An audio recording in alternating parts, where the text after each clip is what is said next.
Bueno, la versión de MATLAB, no importa qué versión del MATLAB tengas, porque los comandos que vamos a ver son básicos.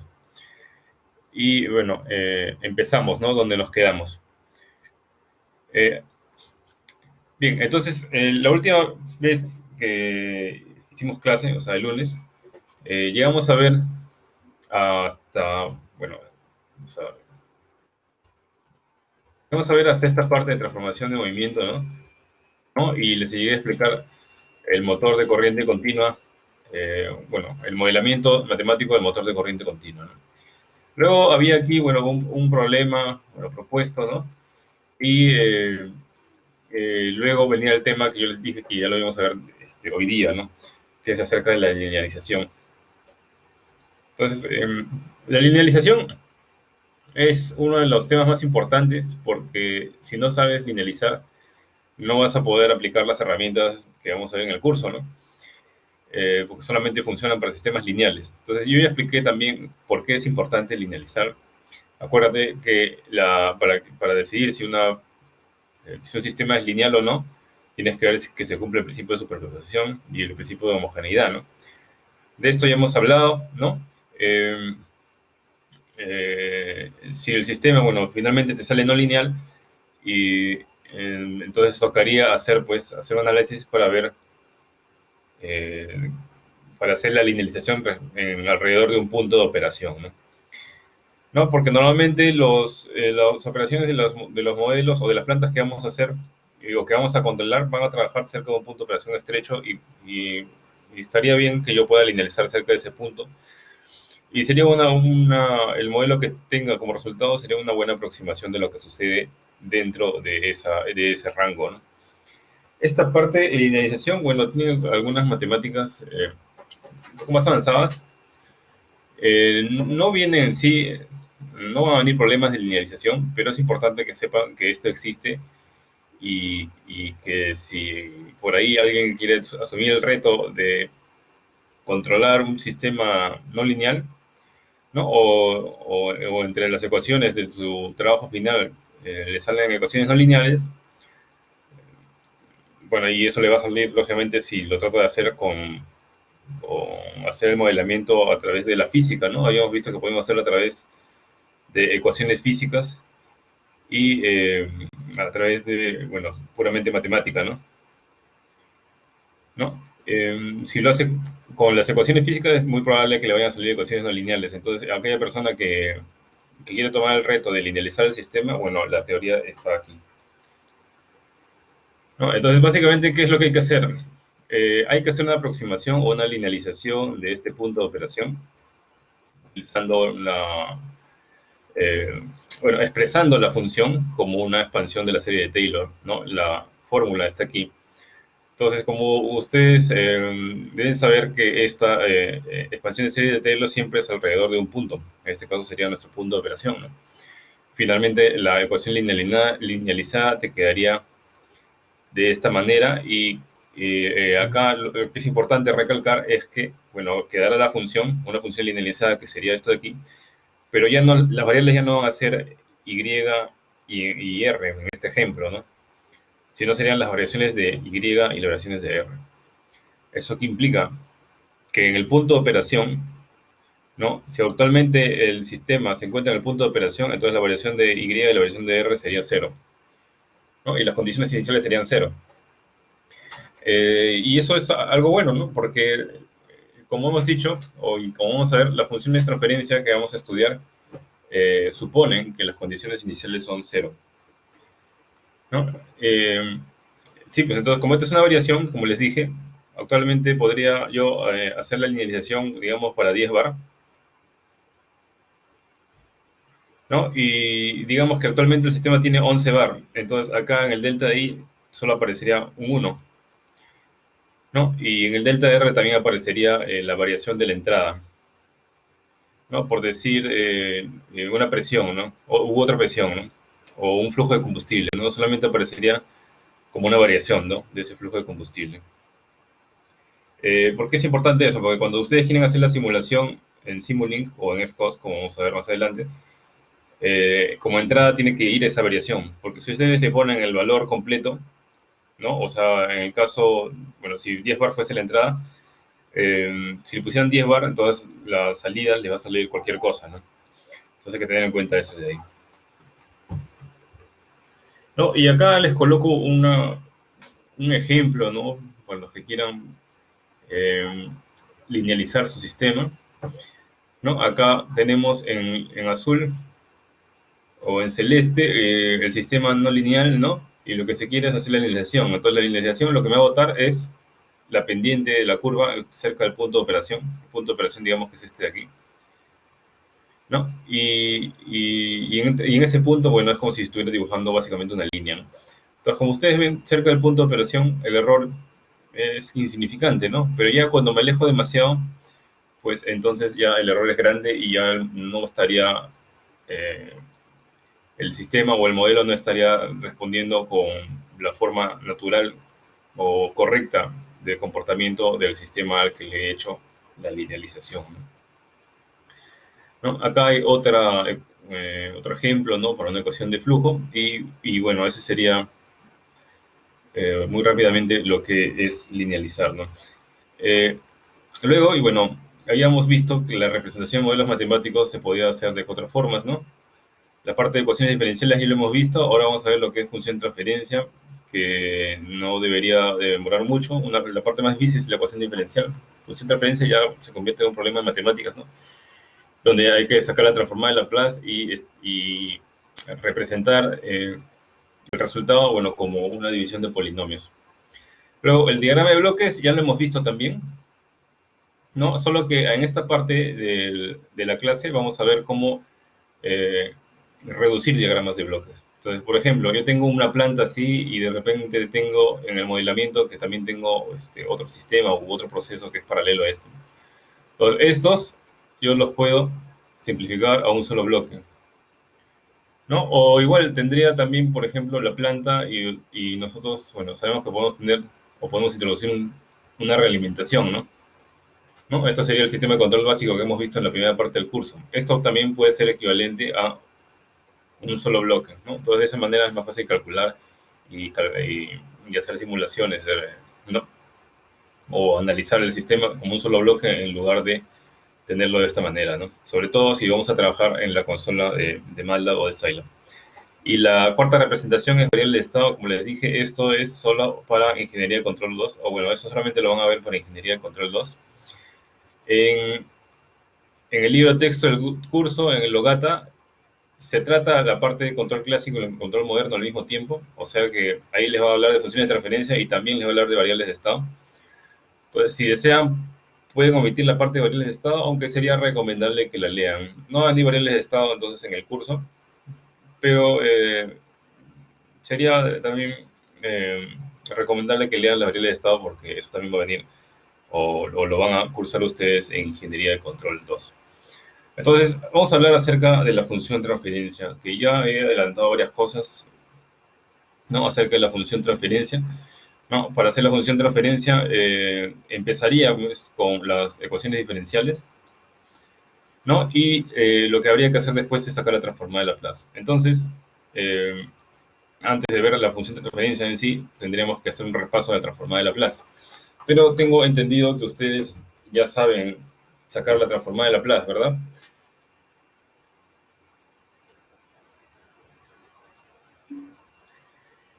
¿No? ¿Hace cuánto tiempo no ven transformada de Laplace?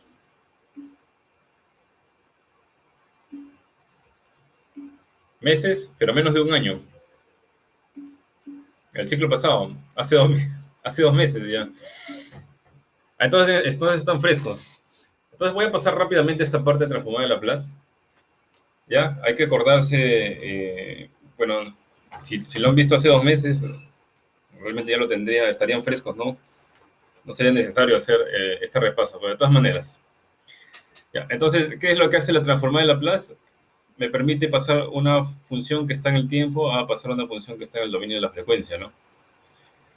¿No? Y sobre todo hay que memorizar algunas cosas, o bueno, ni tanto intento memorizar, porque en la práctica, en el examen, les voy a dar, o les voy a juntar el formulario de transformadas de Laplace, ¿no? Bueno, lo que sí es importante que ustedes sepan interpretar, que deberían ya, si lo han llevado hace poco, deberían poder hacerlo sin problemas, ¿no? Sobre todo, por ejemplo, vamos a ver bastante, como ustedes saben, si yo quiero hacer la simulación, ¿no? ¿No? Yo tengo acá la planta y digamos acá ya tengo su función de referencia, pero también tengo que sacar, o si voy a trabajar en el dominio de la frecuencia, también tendría que eh, sacarle la plaza pues a la entrada, ¿no? A ver qué sucede con la entrada, ¿no? Sobre todo cuando vamos a calcular así manualmente, ¿no?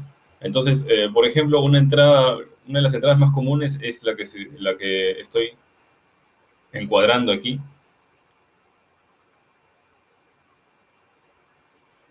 En la función de referencia su Laplace no sería diferente. ¿En qué forma?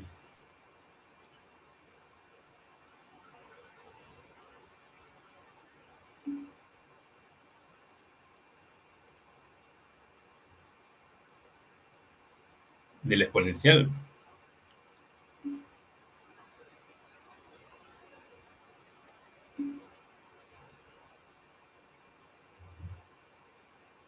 ¿Ah, te refieres a esto?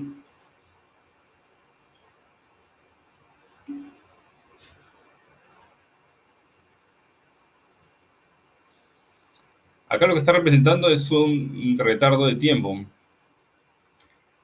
Claro, sería AT, pues, ¿no?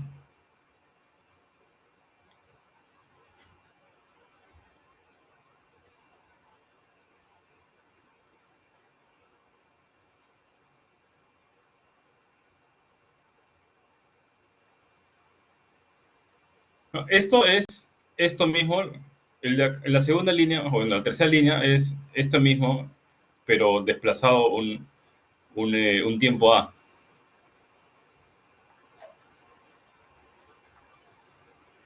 No, luego vamos a ver eso en detalle. Esta diapositiva es, digamos, la presentación de esta sección del curso.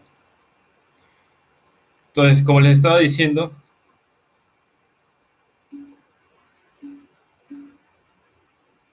este de aquí,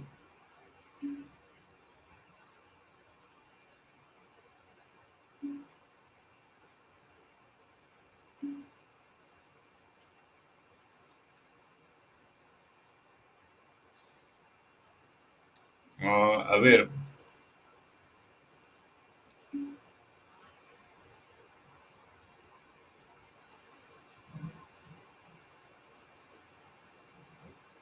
había que ver el formulario que está más adelante. Más adelante vamos a tocar esto también. Ya, vamos a ir avanzando y ahí les voy a presentar, pues, esta diapositiva es solamente la presentación de esta sección de transformar Laplace y más adelante ya está el formulario que vamos a ver. No, si hay que corregir esto, bueno, ya lo voy a corregir, pues.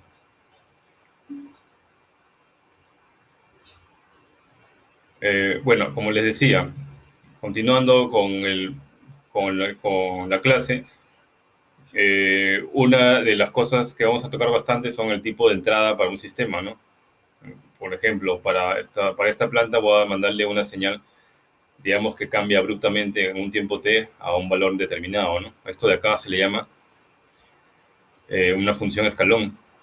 Entonces, esa función escalón tiene su representación en el dominio de la frecuencia, o su fórmula sería 1 entre s. Esto lo vamos a utilizar bastante y hay que acordarse, ¿no? ¿No? Entonces, voy a pasar rápidamente esta parte de la transformada de Laplace, porque ustedes ya deben estar frescos, y luego vamos a ver el formulario para ver si está correcto esto de aquí. Entonces, como ustedes saben, cuando yo paso la transformada de Laplace, bueno, cuando yo hago la transformada de Laplace estoy pasando al dominio de la frecuencia, y el dominio de la frecuencia está en función de S. Entonces, esta S realmente es un número complejo, entonces hay que, bueno, deben acordarse pues que un número complejo tiene una parte real y una parte imaginaria, ¿no? Y se puede representar en un sistema cartesiano, ¿no? ¿No? A veces también se dice que tiene un módulo y una fase, ¿no? Entonces es importante que se acuerden de eso de ahí, ¿no? Entonces, ¿eso qué quiere decir? Que la función f de s, que ya está transformada, ¿no? Está en el dominio de la frecuencia. ¿Cómo te das cuenta que está en el dominio de la frecuencia? Bueno, porque dice s aquí, vendría a ser una función compleja, ¿no? Por ejemplo, esta de aquí, ¿no? Y dentro de esta de acá, bueno, se supone que esta s es un número complejo, ¿no? Que está representado de esta manera, ¿no? Su parte real y su parte imaginaria. ¿no? Entonces, si yo desarrollo esto de aquí, o sea, si yo reemplazo esto acá, podría hallar la parte real y la parte imaginaria de esta función, que bien podría ser una función de transferencia, ¿no? El cálculo está aquí, ¿no? En este ejemplo, ya está solucionado cómo es la parte real y la parte imaginaria de lo que podría ser esto como una función de transferencia. ¿No? Ahí acá habría que sacar, o bueno, para sacar la parte real y parte imaginaria, podría, lo más conveniente sería que esta parte compleja, bueno, no esté aquí, ¿no? Para que se pueda separar parte real y parte compleja más, de forma más fácil, ¿no? Entonces, la técnica acá es multiplicar por su conjugada. Y en el momento que multiplico por su conjugada, bueno, toda la parte de abajo se convertiría, o bueno, sería una parte que no tiene números complejos, ¿no? Solo tiene partes reales. Y más bien arriba sí aparecería el símbolo de que lo que sigue pues es un número imaginario y de esa manera puedo dividir esto entre esto y después esto entre esto para sacar la parte real y la parte imaginaria. Entonces la fórmula para hacer esa transformación es a través de un integral, ¿no? Acá como ven tengo la función en el tiempo, ¿no? La función en el tiempo podría ser, no sé, el escalón que les acabo de decir, ¿no? O el comportamiento de la planta para una determinada señal, ¿no? Y yo tengo que sacar una integral o tengo que hacer esta formulación matemática para hallar la función en el dominio de la frecuencia, ¿no? La transformada de Laplace también, aparte de que me sirve para hallar funciones de transferencia, me sirve también para hallar o solucionar ecuaciones diferenciales lineales. Como les voy a dejar, más adelante les voy a poner un ejemplo sobre eso, ¿no? Entonces habíamos dicho que la transformada de Laplace pasa de una función en el tiempo a una función en el dominio de la frecuencia, ¿no? Y hay dos propiedades muy importantes y que vamos a utilizar bastante, ¿no? Por lo menos esta de acá vamos a utilizar bastante, porque como vamos a tener ecuaciones diferenciales, bueno, ahí vamos a ver que sale la derivada de la función y la segunda derivada de la función, como hemos visto en los ejemplos resueltos, ¿no? De la clase pasada. Entonces, ¿qué pasa si tienes y', por ejemplo, y le quieres sacar la transformada de Laplace? Si yo considero que tiene condiciones iniciales igual a cero, que va a ser lo normal en esta parte, bueno, en el curso, ¿no? Vamos a trabajar siempre con condiciones iniciales igual a cero, entonces si yo le saco la transformada de Laplace, esto va a quedar S por I. Y si tengo la segunda derivada de I, bueno, quedará pues S cuadrado por I. ¿No? Entonces de esa manera, todo podría factorizar la Y, ¿no? Y de esa manera puedo hacer la fracción, la función de transferencia, que vendría a ser la, en el dominio de la frecuencia, la salida sobre la entrada, ¿no? De igual manera, existe una propiedad para la integral, ¿no? Si saco la transformada de Laplace de la integral de una función, sale la misma función, pero dividida entre S, ¿no? Entonces, así como puedo pasar del tiempo a la frecuencia, también puedo hacer la transformada inversa para pasar de la frecuencia al tiempo, ¿no? Acá está el ejemplo, acá está el escalón. Entonces, como este escalón va hasta 1, a esto también se le llama escalón unitario. Bueno, hasta acá, ¿no? Escalón unitario. Y este es uno de los tipos de entrada que vamos a ver con bastante frecuencia, ¿no? Este de aquí, bueno, su transformada de Laplace da 1 entre S. Y también esta de acá, rampa unitaria, ¿no? Entonces, esta rampa unitaria la vamos a ver en simulación, igualmente la escalón.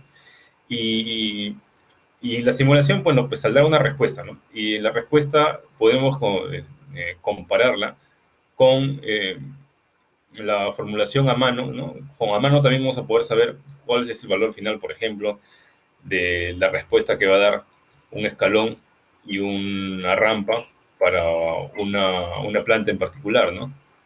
¿No? Así podría ponerle a cabo una rampa y esto se va a comportar, bueno, de alguna manera, pues se podría comportar así, ¿no?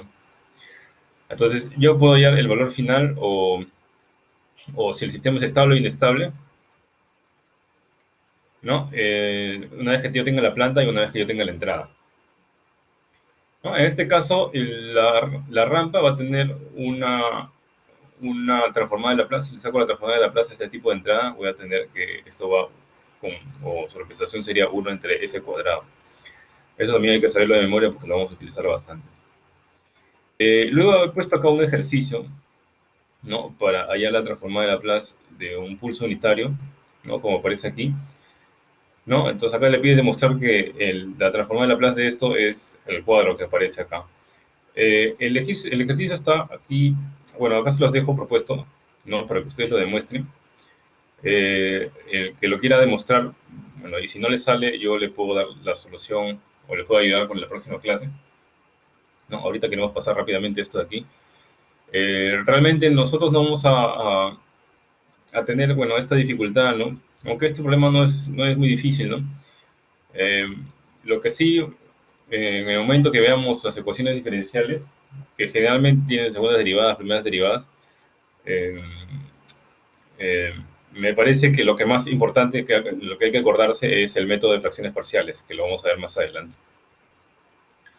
Ajá, sería transformada de UDT menos T, ¿no? ¿No? Este ejercicio no es muy difícil de resolver, ¿no? Luego, la transformada de Laplace del impulso unitario también podría ser un tipo de entrada que vamos a utilizar. Puede ser que esto represente, por ejemplo, una perturbación, algo golpea, por ejemplo, nuestro sistema, entonces sería como un impulso, ¿no? No se mantiene en el tiempo, ¿no? Es instantáneo. Entonces, la transformada de Laplace del impulso unitario, bueno, vendría a ser igual a 1. Y luego viene también un tipo de entrada, sería el seno. Si bien el seno no lo vamos a utilizar ahora mismo, y tampoco en las herramientas en el dominio del tiempo, ¿no? Cuando veamos herramientas en el dominio de la frecuencia, ahí sí vamos a mandarle una entrada cero, pero para hallar lo que se llama el diagrama de Bode, ¿no? Esto sirve para hallar el diagrama de Bode. Eh, ya lo veremos ya en la tercera unidad, esto de aquí, ¿no? Su transformada de Laplace es este polinomio o esta fracción que estoy señalando acá. Luego, bueno, la transformada de Laplace tiene algunas propiedades que hay que acordarse, ¿no? Linealidad, ¿no? Si tú tienes una constante acá, bueno, la puedes sacar sin ningún problema, ¿no? Sería K por la transformada de Laplace de la función. Y si tiene funciones, una suma de funciones, si yo saco la transformada de Laplace, como se supone que estamos trabajando con sistemas lineales, entonces sería la transformada de Laplace de cada función por separado, ¿no? Entonces ahí no hay ningún problema. Luego tenemos el teorema de la diferenciación. Como les dije, la transformada de Laplace de la derivada de una función sería S por la misma función, ¿no? Cuando tenemos condiciones iniciales igual a cero. Pero realmente la propiedad o el teorema es más largo porque si no tenemos condiciones iniciales igual a cero, realmente lo que tendremos que hacer es, en el caso de la primera derivada, es restar la función evaluada en cero, o sea, en su condición inicial. Pero como estoy diciendo que vamos a ver todo con condiciones iniciales cero, entonces esto se elimina y solamente quedaría S por F de S. Y en general, para las derivadas de orden superior, entonces tendría que la fórmula para ya la transformada de Laplace de eso sería esta de acá que estoy presentando, ¿no? Normalmente vamos a trabajar pues con primera derivada y segunda derivada, la mayoría de problemas. ¿Ya? Así que, y con condiciones iniciales igual a cero. Entonces acá se van a eliminar todos estos componentes, ¿no? Así que va a resultar más sencillo, ¿no? Luego, el teorema de la integración, ya lo expliqué, ¿no? La transformada de Laplace de una integral, bueno, te va a salir 1 entre s por la función. Luego existe un teorema de la traslación real. Esto es importante porque normalmente los sistemas no responden de manera inmediata, ¿no? Se demoran en responder, ¿no? Entonces, como se demoran en responder, de repente yo le mandé una señal y esto no cambia, de repente le mandé una señal en el segundo 1, ¿no? Pero la planta no responde en el segundo 1, recién en el segundo 2 veo que ya está respondiendo, ¿no? Entonces, para modelar este retraso de tiempo o retardo de tiempo, entonces se utiliza el teorema de la transformación real, que sería básicamente, bueno, mover la función y si yo le saco la transformada de Laplace se representaría, o ese retardo se representaría con este exponencial. Luego también hay un teorema de la traslación compleja, pero realmente el que vamos a utilizar más es este de aquí. Muy importante es el teorema del valor final, que lo vamos a utilizar bastante, sobre todo cuando queramos hallar el error de estado estable o el valor de estado estable de una función, ¿no? De una función de transferencia, ¿no? Entonces, digamos que la función de transferencia se comporta de esta manera, ¿no? Entonces, a través del teorema del valor final, sin hacer simulación y sin graficar nada, yo podría hallar el punto en que se estabiliza, ¿no? Bueno, el teorema es yo, ¿no? Hay que sacar solamente el límite de S, no hay que olvidarse que es de esta S de aquí, por la transformada de Laplace de la función, cuando S tiende a cero, ¿no? Y de esa manera puedo hallar el último valor, o el valor de estado estable de una función de transferencia. Bastante vamos a utilizar esto de aquí.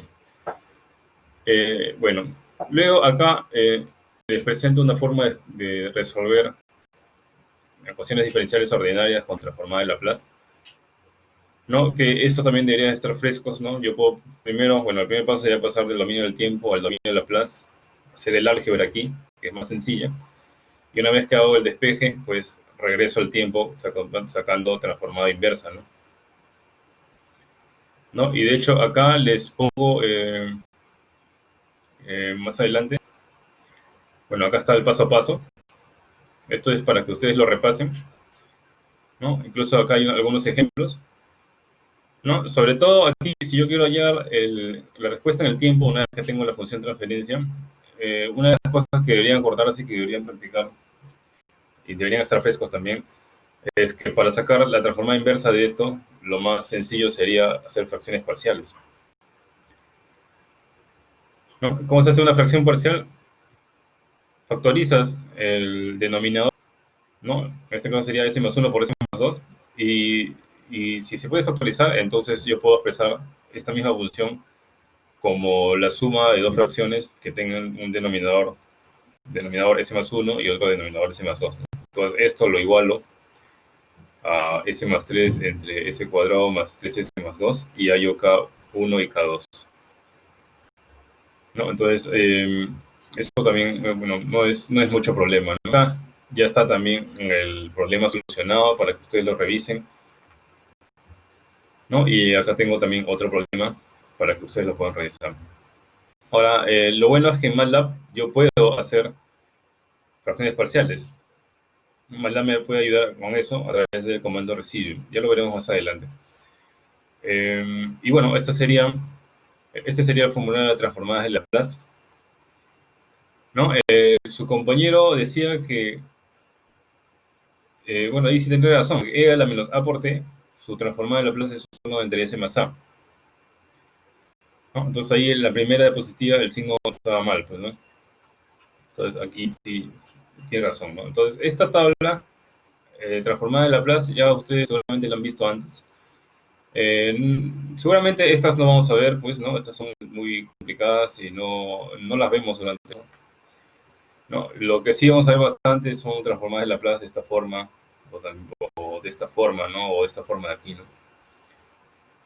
¿No? Y bueno, acá hay otras propiedades de la transformada de Laplace. Acuérdense que el formulario se va a juntar en el examen, así que no es necesario memorizar esto, pero por lo menos sí deben saber que existe, ¿no? Para que puedan buscar la equivalencia de una forma rápida, ¿no?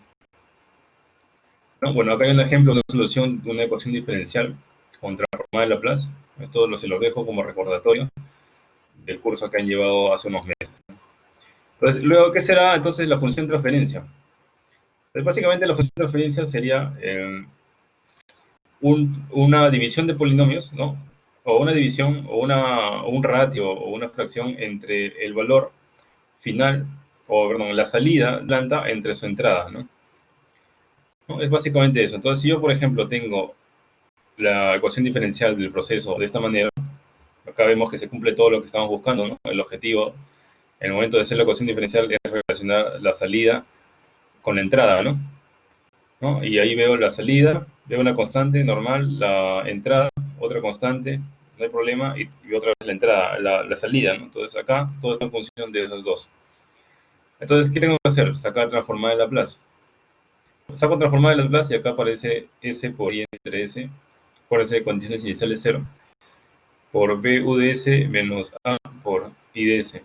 Entonces, el objetivo en la función transferencia es ubicar IDS y UDS de esta manera. O sea, IDS sobre UDS, ¿no? Y en este caso sería sencillo porque yo paso aquí el S por IDS, esto lo pasa al otro lado sumando, A más IDS igual a B de UDS, ¿no? Entonces, acá puedo factorizar IDS, ¿no? Bueno, vamos a ponerlo completo. IDS por S más A igual a B de UDS, y luego el UDS pasa a dividir, entonces me quedaría B entre S más A, ¿no? Eso sería básicamente cómo hallar la función de transferencia, ¿no? Salida sobre entrada, ¿no? Normalmente, entonces, vamos a ver bastante que realmente lo que vamos a tener es un polinomio arriba y otro polinomio abajo, ¿no? Como estamos tratando funciones lineales, eso es lo más común que vamos a ver, ¿no? Por eso que la fórmula o el modelo general de la función de transferencia, bueno, como dice acá, ¿no? Un polinomio arriba y un polinomio abajo en el caso de sistemas lineales e invariantes en el tiempo, ¿no? Es lo que vamos a ver durante el curso, ¿no? Entonces, una vez que tienes la función transferencia, entonces se dice que esta salida IDS es igual a UDS por la función transferencia, ¿no? Y lógico, pues, ¿no? Porque si la función de transferencia es IDS entre UDS, entonces si yo hago el reemplazo, este UDS se va con este UDS, y va a quedar que IDS es igual a IDS, ¿no? Que es lo que queremos demostrar, ¿no? Entonces, de esa manera funcionan los diagramas de bloques también, ¿no?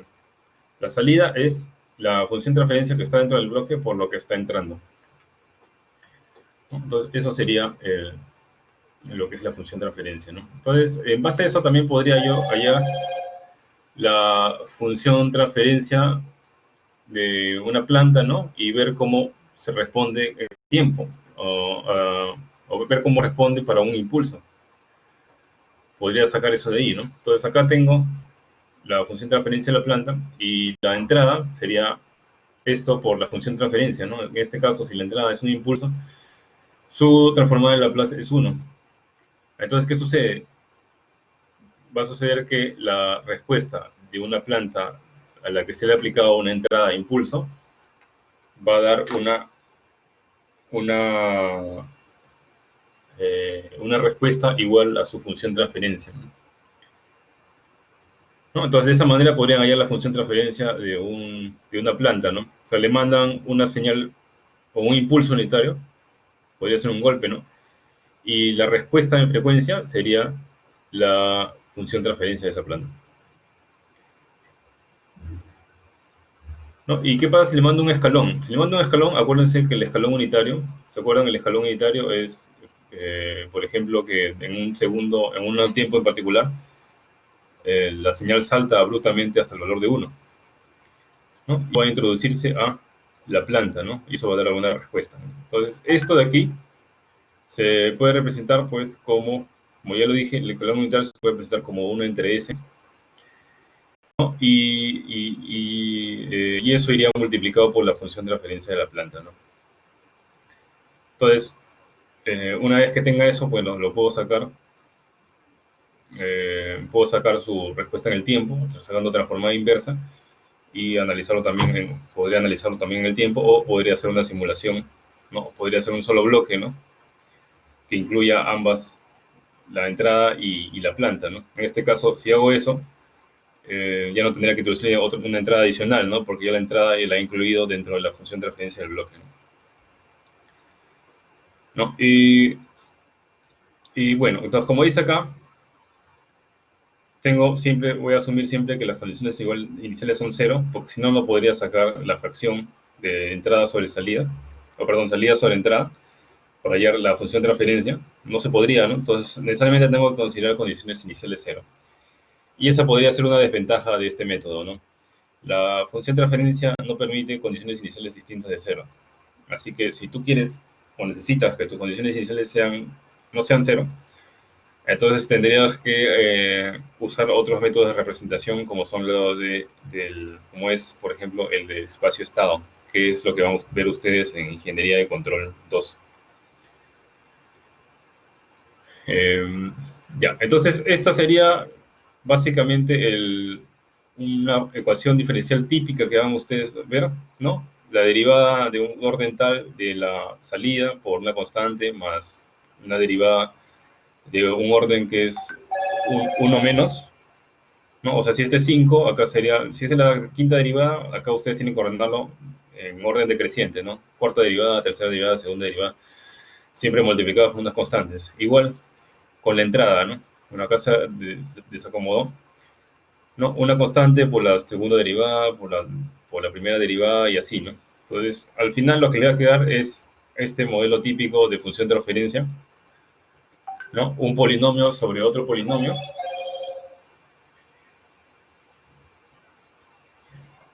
¿no? Y lo que es importante recalcar acá es que eh, la naturaleza de la respuesta va a depender bastante de la solución del polinomio del denominador. Entonces, no sé si ustedes han visto esta parte de aquí, las raíces del denominador se le llaman polos y las raíces del numerador se le llaman ceros. Y a través de los polos, yo, por ejemplo, puedo analizar la estabilidad de un sistema, ¿no? O sea, yo, viendo solamente el denominador, puedo analizar la estabilidad de una planta. Entonces, esa es una de las ventajas de tener un modelo matemático, ¿no? Imagínate si tú tuvieras la planta ¿cómo sabrías para qué valores es estable o inestable, ¿no? Entonces, por eso tenemos el modelo matemático. Y ni siquiera tenemos que hacer alguna simulación, ¿no? Solo tendremos que analizar las raíces. Ajá, entonces, ¿cómo sabes que es estable o inestable? Para que sea estable, las raíces, o sea, los polos, la parte lineal de los polos deberían ser negativas, ¿no? ¿No? O sea, ubicarse en la zona o en el semiplano izquierdo, ¿no? De esa manera, el sistema sería estable. Ya le vamos a dedicar una clase a todo lo que es estabilidad y vamos a ver eso en profundidad, ¿no? Entonces acá les dejo un ejemplo de cómo hacer una función transferencia, ¿no? Entonces es bastante sencillo aquí. Volviendo a los problemas que hemos visto en la primera clase, eh, podemos resolver, por ejemplo, el circuito eléctrico. No necesariamente tenemos que sacar directamente o primero las ecuaciones diferenciales, ¿no? Podríamos trabajar eh, en el dominio de la frecuencia y podría ser incluso más fácil de calcular, ¿no? Por ejemplo, en el caso de la resistencia, cuando la resistencia se mantendría igual, ¿no? Pero en el caso del condensador, el condensador podría ser representado como 1 entre C1S, ¿no? Y acá podría hacer, bueno, tomar esto en serie y luego hacer un paralelo aquí para hallar el, la impedancia equivalente, ¿no? Y una vez que tenga la impedancia equivalente, bueno, esa sería la función transferencia, ¿no? Entre la función transferencia que relaciona la entrada con la salida, ¿no? Entonces, esa sería una forma rápida de sacar el modelo matemático de un sistema, ¿no? O sea, en lugar de sacar las ecuaciones diferenciales y sacar transformada de Laplace, podría escribir la representación en el dominio de Laplace de los componentes. Lo mismo, bueno, acá también les pongo un ejemplo para un op-amp, ¿no? La transformada de Laplace del op-amp sería este de aquí. Y este ejemplo también lo hemos visto anteriormente, ¿no? Habíamos quedado que la ecuación diferencial sería esta de aquí, ¿no? Y acá sacan la transformada de Laplace. Como acá está todo el procedimiento completo, entonces esto se los voy a dejar para que ustedes lo revisen. Finalmente acá obtiene que la función transferencia. Normalmente en los exámenes, en las evaluaciones, yo a veces abrevio transferencia como FT, ¿no?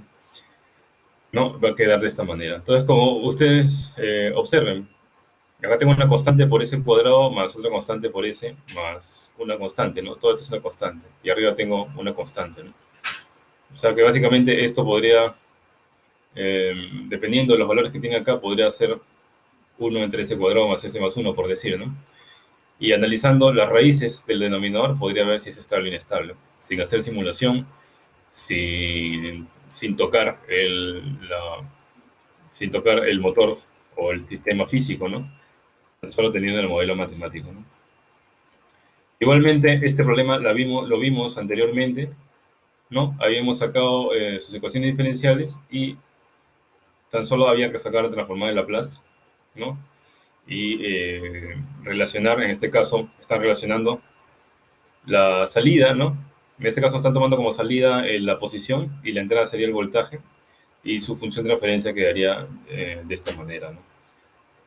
Esta función de transferencia o el denominador, ¿de qué orden es? ¿Es de segundo orden, de tercer orden o de cuarto orden? A ver si se acuerdan.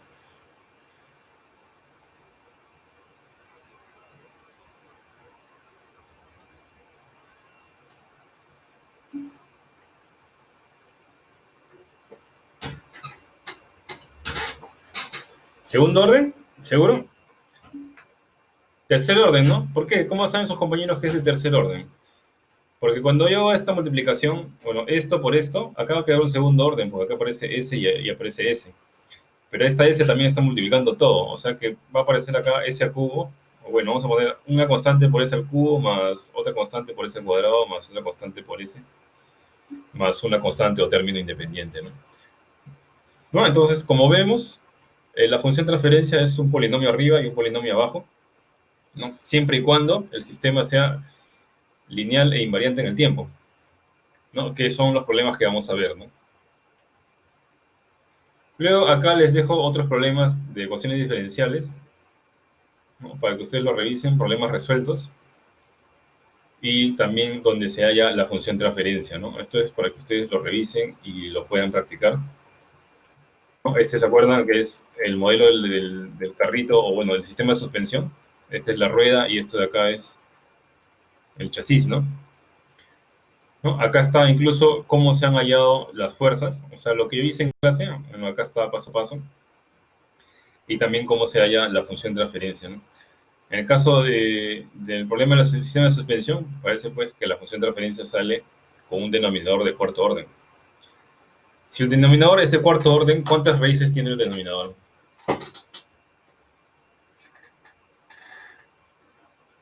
Ajá, tendría que tener cuatro raíces o cuatro polos, ¿no? Y si los polos tienen parte real negativa, entonces el sistema sería estable o inestable.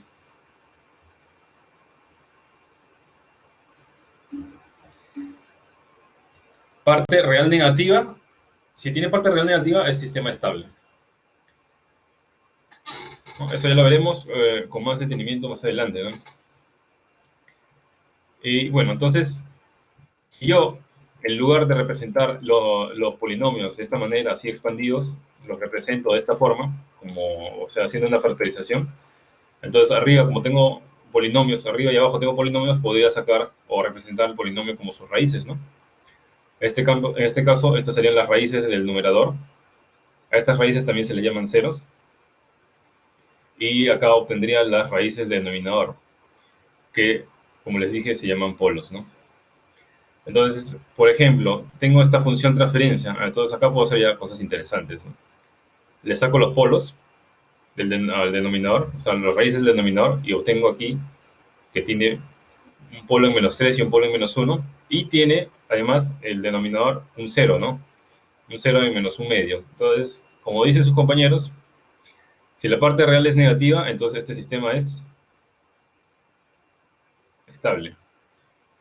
En este segundo ejemplo, saco acá los polos, ¿no? En este caso los polos salen complejos, y tendría que, bueno, un polo vale 1 más raíz de 3j entre 2, y el otro vale 1 menos raíz de 3j entre 2. Pregunta. Acá este sistema, la segunda función de referencia sería estable o inestable.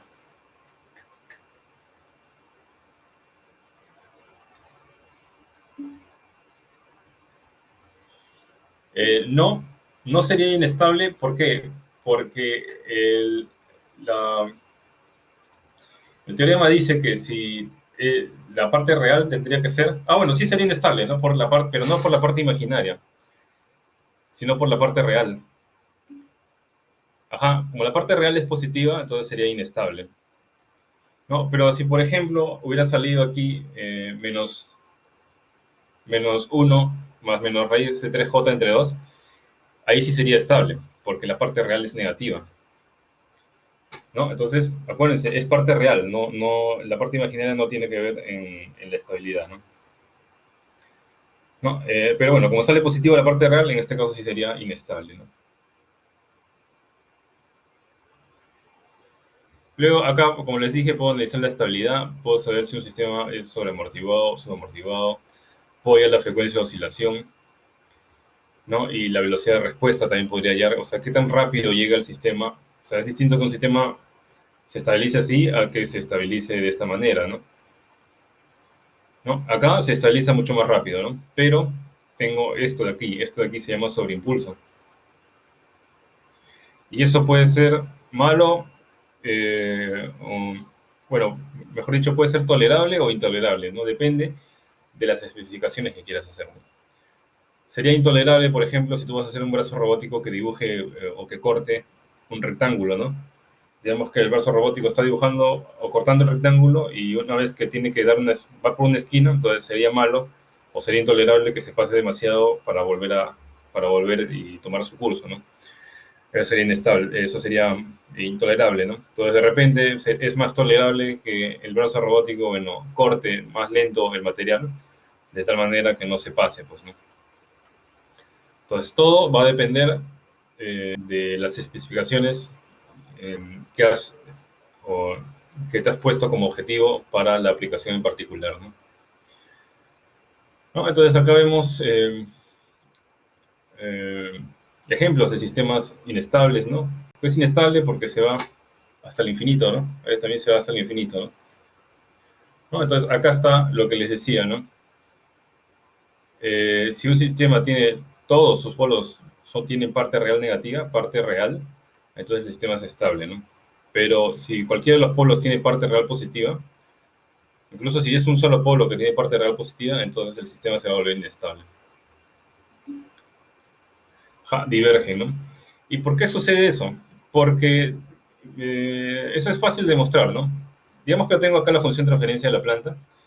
Entonces, para saber si es inestable o inestable de una manera más didáctica, digamos, lo que tendría que saber para saber si es estable o inestable en el tiempo, ¿no? Porque estas figuras están en el tiempo, ¿no? Sería, lógicamente, hacer la transformada inversa de Laplace, ¿no? Y de esa manera paso del dominio de la frecuencia al dominio del tiempo, ¿no? Entonces, fíjense ustedes, si yo tengo un polo con raíz real, bueno, un polo con parte real negativa, como sale aquí, entonces su transformada inversa de Laplace, en el momento que le saque la transformada inversa de Laplace, me va a salir un exponencial elevado a un número negativo. Entonces, imagínense, ¿qué va a ocurrir cuando este t empieza a aumentar en el tiempo? ¿El valor de este exponencial se acercaría a dónde? ¿A cero o al infinito?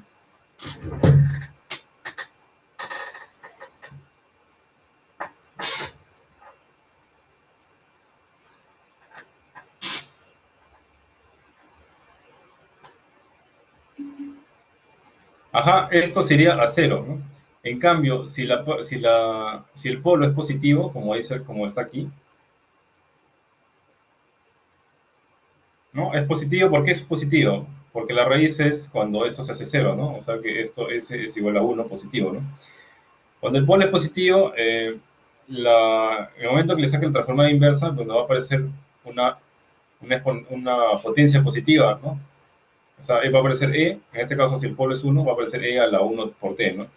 Entonces, obviamente, o es fácil de ver acá que cuando el tiempo se hace más grande, cuando va avanzando el tiempo, ¿no? Después de un segundo, 2 segundos, 3 segundos, 4 segundos, este exponencial cada vez se hace más grande, ¿no? Y como esta es la respuesta, entonces esto va a diverger, ¿no? Se va a ir hasta el infinito, ¿no? Entonces, de esa manera, puedo determinar, por ejemplo, que esta función de transferencia es inestable y esta función de transferencia es estable, ¿no? Y todo eso sale gracias a que tengo el modelo matemático del proceso. ¿No? Entonces, acá tengo las notas importantes, o sea, lo que acabo de hablar, los puntos que acabo de decir están aquí para que lo puedan leer luego. Ya había mencionado la relación entre la función de transferencia y la respuesta impulsiva. ¿No? Si la respuesta es impulsiva, bueno, como yo sé, acá tengo mi planta, y acá tengo la salida, y acá tengo la entrada, yo sé pues que esta salida es la función de transferencia por la entrada, ¿no? Entonces, si la entrada es la respuesta impulsiva, la transformada de Laplace de un impulso vale 1. Entonces, ¿qué obtendría al final? Si yo le mando un impulso unitario a un proceso en particular, su respuesta en la frecuencia me daría pues la función de transferencia del sistema, ¿no? O sea, la conclusión es esta de aquí, lo que acabo de decir, ¿no? Bueno, luego voy a presentar unas funciones de transferencia comunes, en este caso para el elemento proporcional. ¿no? Esto de acá se lo dejo para que lean, para tener tiempo para terminar, hacerlo del sistema o el diagrama de bloques y luego entrar al laboratorio ya. ¿Cómo es la función de transferencia de un elemento integrativo? Ya habíamos dicho que es 1 entre s por la función transferencia, perdón, por la transformada de Laplace de la función, ¿no? En el caso del elemento derivativo, bueno, es agregarle una s. Y bueno, acá hay un sistema inercial que tiene una derivada y una función en el tiempo, ¿no? En este caso, su sistema o su función de transferencia saldría de esta forma. Esto es un sistema de primer orden. Entonces, como vamos a ver, la próxima clase, vamos a ver el sistema de primer orden, vamos a estudiar cómo se comportan esto de acá, y cuál es la influencia de los factores en un sistema de primer orden. Y también vamos a ver sistemas de segundo orden, ¿no? O sea, cuando aparece acá un elemento al cuadrado, ¿no? La diferencia eh, más saltante quizá, en el sistema de primer orden no existe no puede haber nunca da un sobreimpulso. En cambio, en un sistema de segundo orden sí da sobreimpulso, como pueden observar ustedes acá, y existe un movimiento oscilatorio. Bueno, eso ya lo vamos a ver a profundidad en la tercera y cuarta semana. Luego también tengo acá la función de referencia al retardo. Como les dije, el retardo se representa solamente como una exponencial, ¿no? Donde esta t es el retardo en segundos.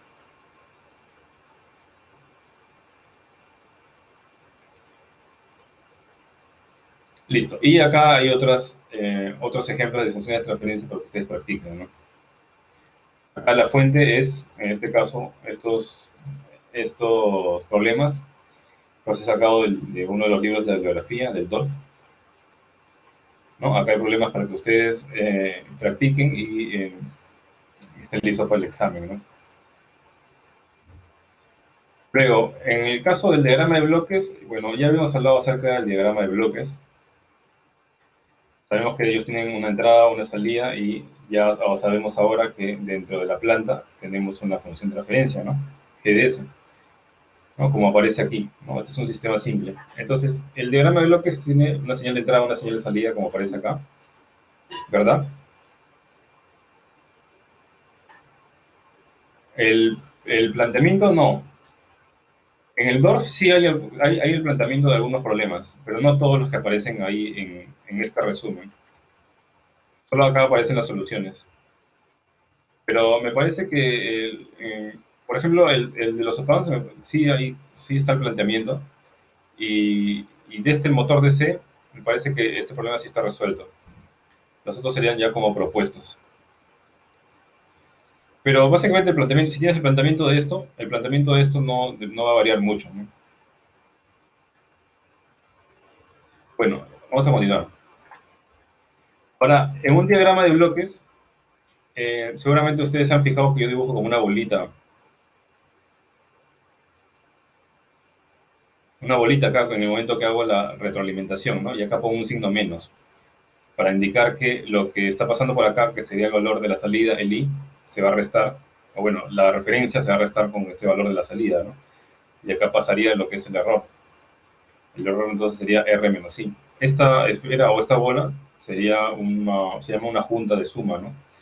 Acá no solamente pueden entrar dos señales, ¿no? Pueden entrar más señales, pero siempre hay que indicar su signo, ¿no? A veces el signo más lo omiten, como yo lo hago acá, yo lo omito, pero si entra en como una resta, si va a entrar restando, o si se va a restar, mejor dicho, eso siempre hay que indicarlo, ¿no? Como una resta. Entonces acá solamente es un bloque sumador. Luego yo puedo hacer una ramificación. O sea, por ejemplo, esta entrada podría introducirla a otra planta, ¿no? Entonces acá va a pasar RDS y acá va a pasar RDS. Entonces, esta parte de acá creo que es sencilla, ¿no? Eh, bueno, entonces en un diagrama de bloques también se podría armar considerando pues los componentes en el dominio de la frecuencia, ¿no? Como hemos visto aquí, si yo tengo, por ejemplo, acá que la corriente es la diferencia potencial entre R, ¿no? La corriente que está pasando por la resistencia, entonces eso puede ser representado como un diagrama de bloques, ¿no? EI menos E0 a través de un sumador, o sea, eso va a ir multiplicado por 1 entre R para hacer la división entre R y la salida que sería la corriente. En el caso del condensador, yo sé que su fórmula es que el voltaje o la caída potencial en el condensador sería la integral de la corriente entre la capacitancia. Entonces, eso también podría ser representado, ¿no? ¿Cómo? Primero, la capacitancia es una constante, o sea, solamente sería multiplicar 1 entre C por la corriente, ¿no? O bueno, o por la integral de la corriente, ¿no? ¿Y cómo saco la integral? Como ya hemos dicho en el teorema de la transformada de Laplace, la transformada de Laplace de una integral es 1 entre S por la función, ¿no? Entonces, eso es lo que tengo que hacer, ¿no? 1 entre S, y con la capacitancia estaría en el denominador, bueno, porque está dividiendo, multiplicado por I de S, sería, en el tiempo, sería la integral de la corriente entre C, ¿no? Y eso sería igual a E sub 0, ¿no? Porque E sub 0 sería 1 entre C por S por la corriente en el dominio de la frecuencia, ¿no? Entonces, si yo saco transformada inversa, esto me va a quedar E de 0 ya en el tiempo, igual a eh, la integral de I diferencial del tiempo entre C, ¿no? Y luego yo puedo conectar esto de acá, como acá pasa corriente, y ya sé que la corriente luego debe dar este voltaje, entonces puedo conectar esto aquí. Y como sé que esta salida en voltaje luego tiene que realimentarse, puedo conectar esto acá. Y de esa manera tendría un diagrama de bloques. ¿No? Esa sería una forma de hacer el diagrama de bloques de una manera más, podría llamarse de una manera más directa, ¿no? Listo. Entonces, esa sería una forma. Luego, cuando ustedes tengan bloques en serie, ¿no? Por ejemplo, acá podría estar el controlador, CDS, y acá la planta, ¿no? GDS. Entonces, esto se puede simplificar en un solo bloque, de esta manera. Solamente habría que hacer la multiplicación, ¿no? Y si tengo un bloque de realimentación, esta fórmula es muy importante porque esta sí la vamos a utilizar un montón de veces, ¿no? Realimentación es que acá tengo la planta y este sería el sensor, ¿no? Como hemos visto en la primera clase. Entonces, esto se puede representar como un solo bloque. Eso sería G1 de S, o sea, la planta, entre, dependiendo del signo, normalmente vamos a hacer realimentación negativa, o sea, que acá vale menos. Entonces sería 1 más, si es negativo aquí, acá sería más, por el producto de la función de transferencia de la planta con la función de transferencia del sensor. A veces la función de transferencia del sensor lo consideramos como 1. Entonces sería G1 entre 1 más G1. Esto lo vamos a utilizar un montón de veces. De repente en MATLAB podemos ver que esto se cumple haciendo, si ya alcanza tiempo para hacer esa parte para hacer esta parte de la diapositiva, ¿no? Sí, solo en la, solo en la frecuencia. Pero estos diagramas de bloques lo vamos a representar siempre en la frecuencia. Otra cosa que te puedes encontrar es que tengas dos funciones de transferencia en paralelo. Ojo que esto es distinto que esto de aquí, porque acá es una realimentación, ¿no? Está yendo hacia atrás. En cambio acá es una señal que está repartiendo entre dos. Entonces, cuando tienes así, esto es fácil, porque solamente sería la suma de estos dos, ¿no? Dependiendo del signo que hay aquí, ¿no? Si los dos son más, entonces acá se suman, y si acá es menos, bueno, se restan, ¿no? Esta parte es bastante sencilla, ¿no? Entonces acá hay algunos ejemplos, ¿no? Si tengo 3 en línea, sería el producto de los 3, como aparece aquí. Si tengo 3 en paralelo, sería, y acá tengo suma, suma, suma, entonces serían la suma de los 3, ¿no? Multiplicado por la entrada, ¿no? O sea, como aparece acá. O sea, muy sencillo, ¿no?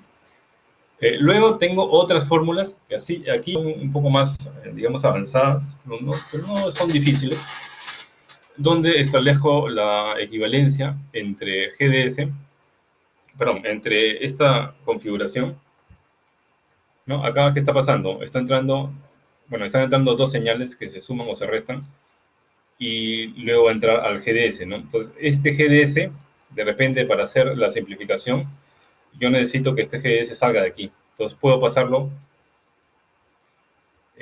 para que salga de esta rama, podría pasarlo para atrás. Entonces, pero para eso tendría que pasarlo para la rama que está aquí y también para la rama que está acá.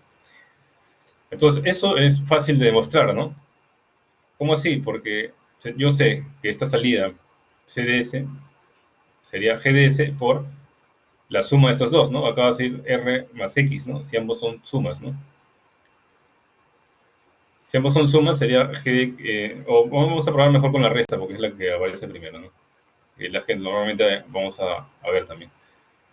Entonces acá sería R menos, S, menos X, ¿no? Entonces sería CDS igual GS por R menos X. Entonces CDS sería G por R menos G por X. Y acá tengo pues que esto es, lo que sale por acá sería G por R, ¿no? Y lo que sale por acá sería X por G, o sea, G por X.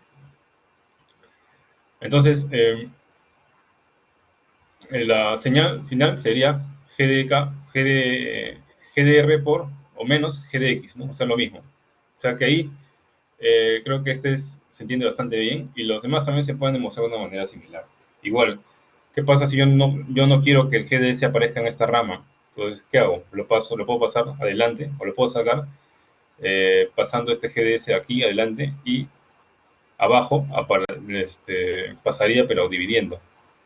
Ojo que acá hay que darse cuenta que esta señal está entrando, ¿no? Y esta señal está saliendo. Entonces, ¿qué cosa al final? ¿Cuál es la conclusión? Que yo puedo pasar esto y si es una salida pasaría como multiplicando y si es una entrada pasaría como si estuviera dividiendo, ¿no? Entonces, esto también se puede mostrar de una manera similar a lo que lo he hecho aquí arriba, ¿no? Luego hay unos ejemplos acá de aplicación ya de esas dos propiedades, ¿no?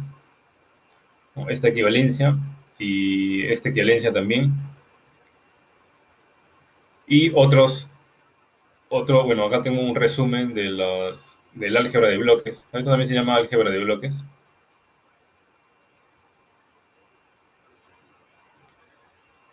¿No? El álgebra de bloques que vamos a ver durante el curso, ¿no?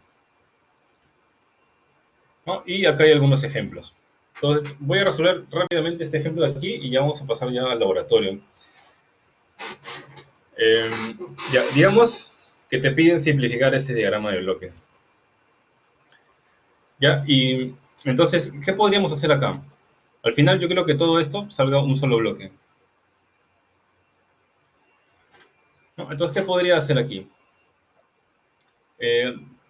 Bueno, lo primero que a uno se le ocurre, lo más fácil es que yo sé, pues, simplificar, o el más importante, uno de los básicos que hay que saber simplificar es de la retroalimentación, ¿no?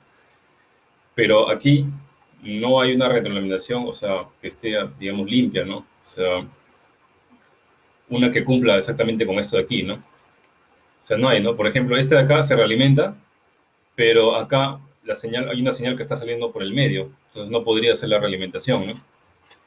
Entonces, ¿qué podría hacer entonces?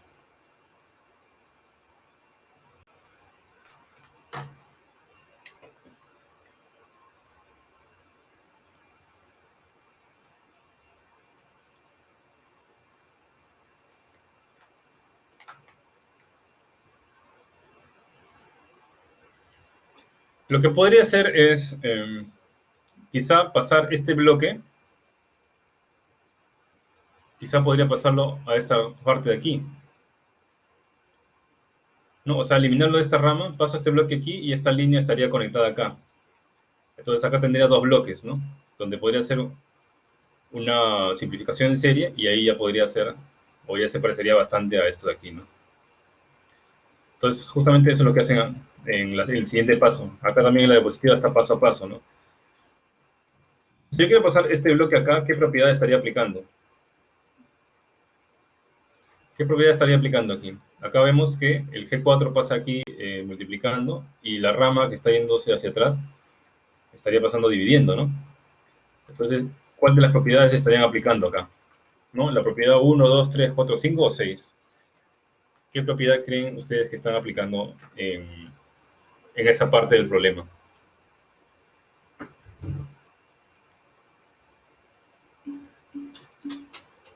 Claro, estarían aplicando el 4, ¿no? ¿O será el 5?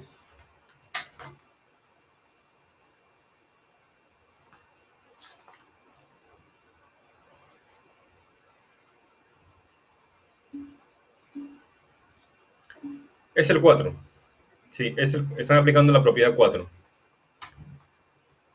¿No? Entonces, realmente este problema, una vez que te das cuenta de eso, lo siguiente ya sería bastante fácil, ¿no? Entonces, han aplicado la propiedad 4, y la propiedad 4 dice que si yo tengo acá un punto de separación, yo puedo pasar la función transferencia que está al lado derecho, la puedo pasar a esta rama multiplicando. La rama que está entrando la paso multiplicando y a la rama que está saliendo la paso dividiendo. Entonces, si yo observo esto de aquí, tengo acá una rama que está entrando y una rama que está saliendo. Entonces, este G4 puede pasar aquí multiplicando y acá puede pasar en la rama que está saliendo, la puedo pasar dividiendo, ¿no? O sea, lo que hacen aquí. Entonces, acá ya sería bastante fácil la solución del problema, porque acá sería el equivalente a esto, ¿qué cosa es? Es el producto de G3 con G4, ¿no? Entonces, acá tendría G3 con G4 y acá ya podría aplicar el teorema ese de la realimentación, ¿no? ¿Cómo es la realimentación? Sería G3 por G4 entre 1 menos, ¿por qué es menos? Porque acá aparece más, es una realimentación positiva, menos G3 por G4 por el sensor, ¿no? H1. Y luego podría ser serie aquí, ¿no? O sea, sería, el bloque equivalente sería esto por esto, ¿no? Acuérdense que acá han aplicado, vamos a ponerlo acá para que lo vean después sus compañeros, la, la transformación 4, ¿no?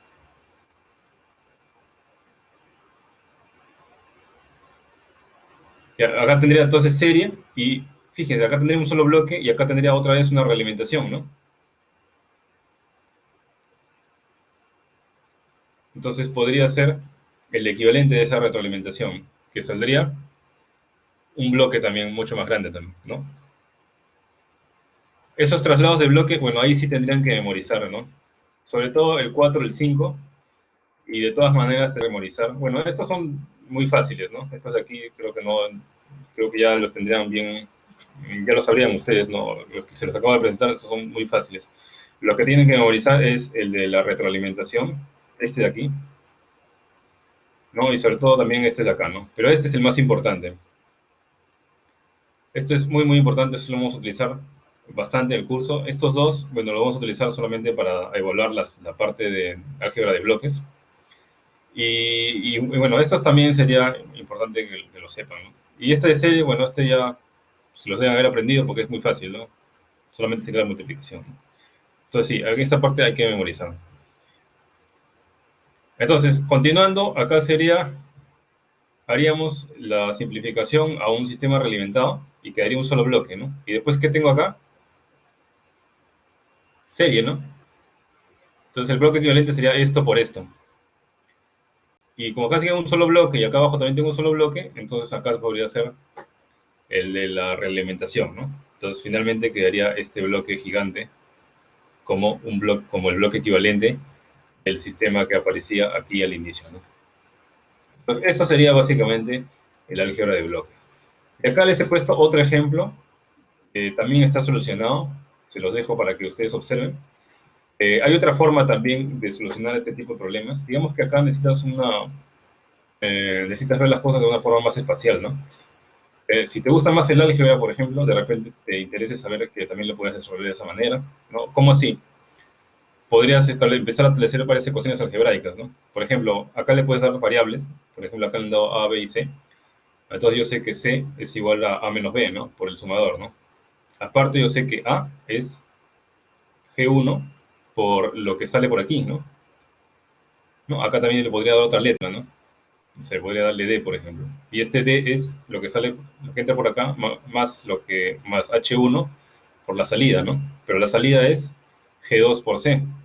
Entonces acá estaría entrando G2 por C por H1. Más la salida de acá. Pero la salida de acá es R menos lo que sale por aquí, ¿no? Entonces, dándole esas variables, lo que sale por aquí es C, ¿no? Entonces acá, por ejemplo, ponen R menos C. Entonces, poniendo esas variables o dándole algunas incógnitas a este diagrama de aquí, puedo establecer varias ecuaciones, ¿no? ¿No? Como aparece acá en el problema que están viendo en la zona baja de la diapositiva, ¿no? Entonces, yo podría resolver también el problema que hemos visto aquí, o el ejemplo 2, de esa manera, de una manera algebraica, ¿no? Digamos que esta manera es un poco más, probablemente sea un poco más tediosa, pero pues se podría decir que estás yendo por un camino más seguro, ¿no? Más directo, ¿no? ¿No? En cambio acá tienes que observar, a ver cómo lo puedes agarrar. En cambio aquí sabes lo que tienes que hacer, ¿no? Tienes que despejar. eh, Al final lo que tienes que despejar es una relación entre la entrada, entre la salida y esta entrada, ¿no?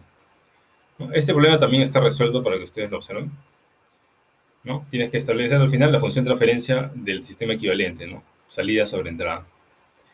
Y acá también, bueno, les coloco otro ejemplo que también está solucionado para que ustedes lo revisen. Un ejemplo 4 también. Este es muy fácil, ¿no? Porque como todos estos están en paralelo, pues solamente sería la suma, ¿no? O la resta, ¿no? Dependiendo del signo que esté aquí, ¿no?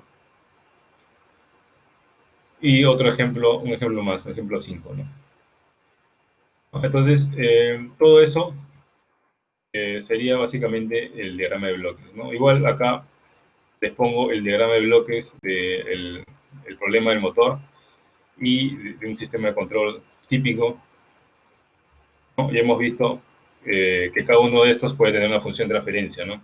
Cada uno de los bloques puede tener una función de transferencia, ¿no? Y finalmente acá hay unos problemas adicionales para que ustedes intenten, ¿no? Y ya con eso empezaríamos ya la guía de laboratorio, ¿no? Entonces, ¿tienen alguna pregunta hasta ahora de lo que han visto en la parte teórica? ¿No? Algo de quizá del diagrama de bloques. Ya. Entonces, pueden abrir ustedes, o por lo menos pueden descargar la guía que hay en el aula virtual. Y los que tengan MATLAB, hablan MATLAB, y los que tengan Scilab, abran Scilab.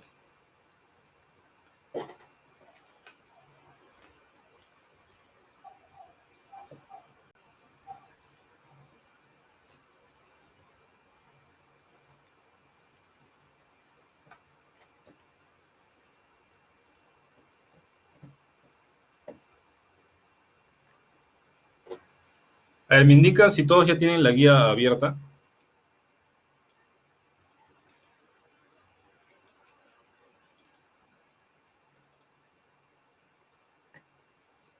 La guía es esta de aquí,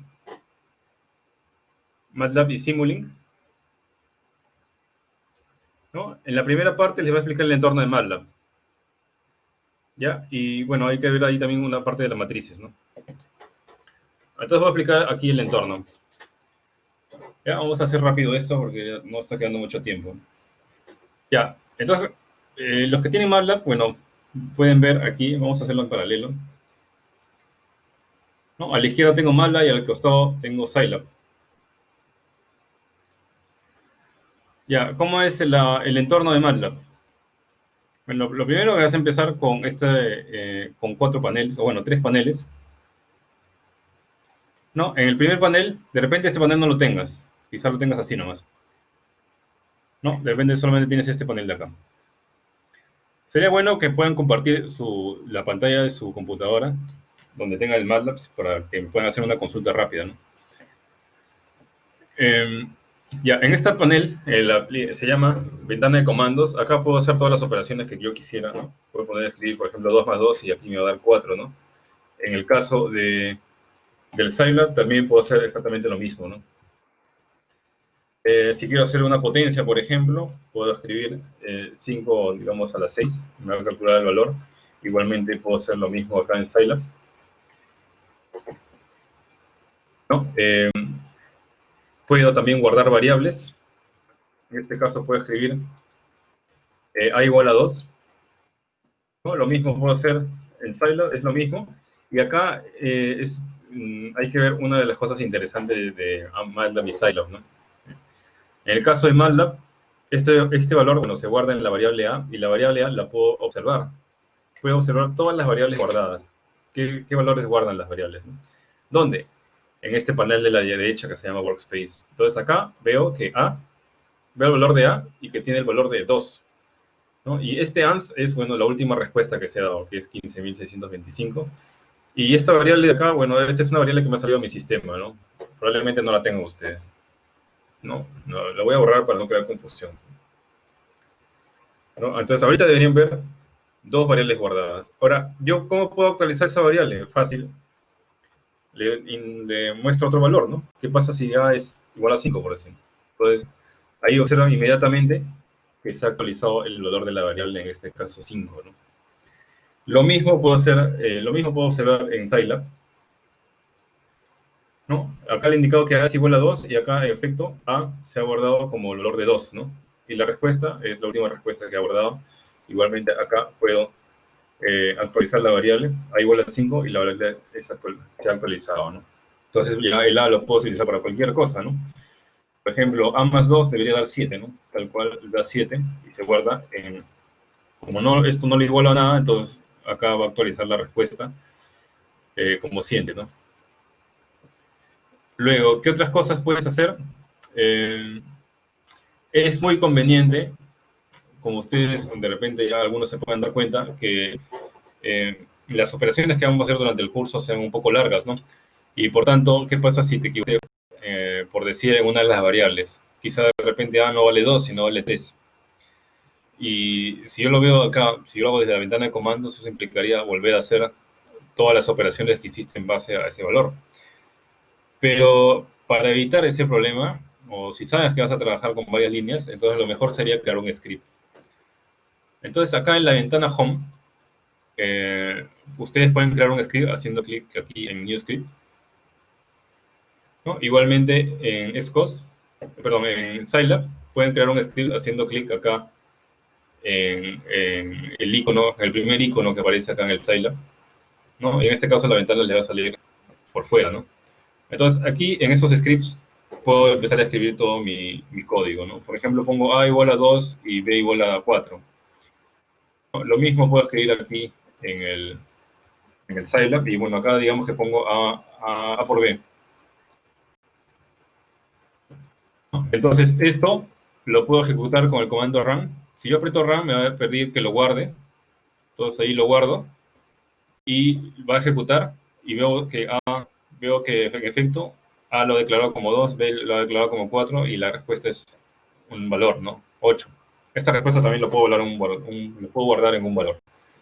Digamos que C es igual a por B. Entonces ejecuto otra vez y ahí se actualiza C igual a por B. Lo mismo va a ocurrir con el Scilab, ¿no? A igual a 2, B igual a 4 y C igual a por B. Le hago clic acá al play, lo guardo, ¿no? Acá le doy un nombre y vemos acá que la ventana de comandos se ejecuta, ¿no? Se ejecuta, pero en este caso no está mostrando el valor, los valores que acabo de poner, pero sí los ha calculado. ¿Cómo me doy cuenta que los ha calculado? Acá en el variables, ¿no? Tanto A como 2, B igual a 4, y C sale 8, ¿no? Que es el valor que le he puesto, ¿no? ¿No? Ya, ese es uno. También yo puedo crear matrices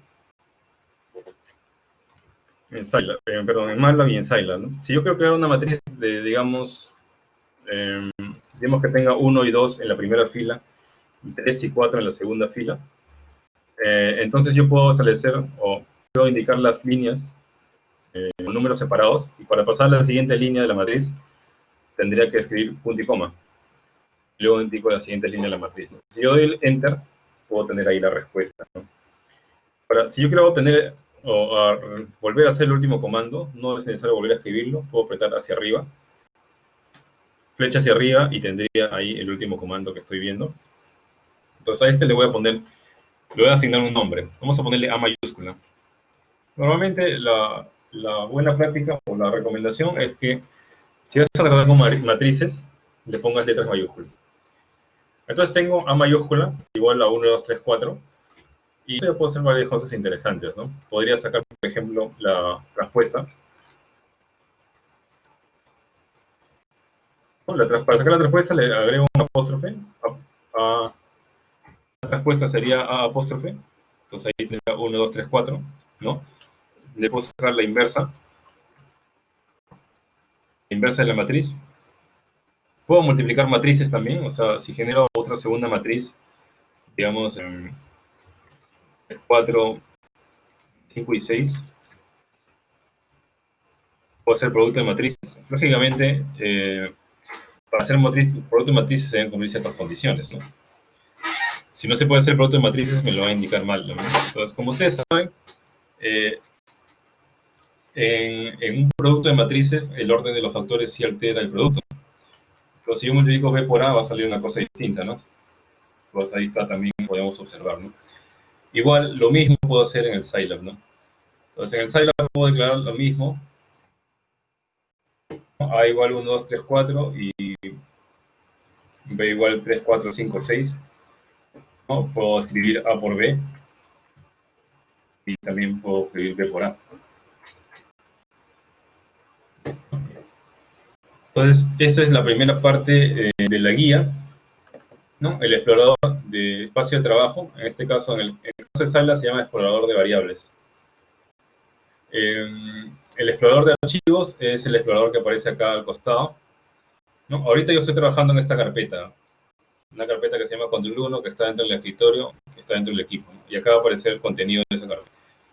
En esta parte, bueno, acá aparece un archivo, que sería el archivo que estoy escribiendo en este momento, en este script, ¿no? Si yo quiero hacer otro archivo, tendría que darle clic a este más en la pestaña y voy a escribir otro código, ¿no? ¿Qué más sale aquí? Ya hemos visto las matrices. También podemos sacar la suma de los elementos de la matriz o una diagonal y la determinante, ¿no? La determinante sería con el comando det, ¿no? También puedo hacer la suma de los elementos de la matriz con el comando sum 4, 6 y una matriz diagonal o la diagonal de la matriz A, que sería 1, 4, ¿no? Si olvidaron cuánto vale A, bueno, pueden chequear A en el workspace o también pueden volver a escribir A en la línea de comando, ¿no? Y en la línea de comando va a salir el valor guardado de A en ese momento, ¿no? 2, 3, 4. Entonces la diagonal de A sería, como ustedes saben, 1 y 4. Exactamente lo mismo puedo hacer en Scilab, ¿no? Puedo sacarle la determinante a la matriz A, la suma de los valores de A. En este caso, acá hay una diferencia entre los dos software. En el caso eh, en el caso de MATLAB, cuando yo le aplico sum A, me sale un vector con dos valores. Porque MATLAB suma, ¿qué cosa? Las columnas, 1 y 3 y 4 y 2. ¿No? En cambio, Scilab, cuando ejecuto ese comando, me suma todos los valores de la matriz. Entonces sería una diferencia, ¿no? Y bueno, vamos a probar el comando diag en Scilab. En este caso sí me da el mismo comando, la misma respuesta, 1, 4, ¿no? Entonces esa parte sería igual. En el caso del script, también algunos se podrán dar cuenta que cuando yo ejecuto el script, bueno, se repite todo lo que dice el script, ¿no? Entonces, de repente hay cosas que yo no necesito que salgan en la pantalla, ¿no? Porque solamente me interesan los resultados, por decir. Entonces, ahí podría escribir punto y coma. Si yo escribo punto y coma al costado del comando, en el momento que lo vuelva a ejecutar, ya no aparecen esos valores, esas líneas, ¿no? No sale el resultado de esas líneas, ¿no? Entonces, acá solamente saldría el resultado del valor de C, que es A por B, ¿no? 8. Si ustedes quieren hacer comentarios en el script, lo pueden hacer con el comando de porcentaje, ¿no? El comentario va a aparecer con un signo, o bueno, con un color verde. Lo mismo puedo hacer en Scilab, ¿no? En este caso, bueno, acá en Scilab no está mostrando los valores en pantalla. Me parece que acá hay que hacer un comando para que se muestren. Bueno, ese comando se los voy a pasar. De todas maneras, cuando tengan ese comando, les va a mostrar todo y igual pueden escribir punto y coma. Y si quieren hacer comentarios en Scilab, acá en Scilab se hace comentarios escribiendo doble slash.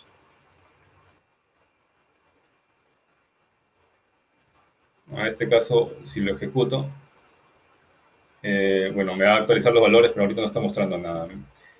Ahora voy después de la clase, voy a juntar un Excel mostrándoles los comandos de MATLAB y Scilab para que ustedes lo puedan ver, ¿no? Y la comparación entre esos dos, ¿no? Para que ustedes puedan ver las diferencias y puedan pasar sin problemas entre ambos software, ¿no? Bueno, entonces, ¿qué acabo de hacer? La suma, el A', ¿qué cosa era? ¿Se acuerdan?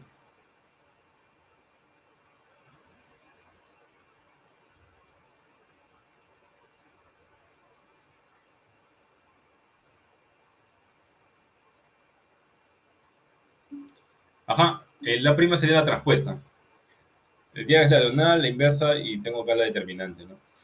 Ahora, acá en expresiones dice cómo crear variables, que ya lo hice, ¿no? Luego, bueno, acá puedo operar.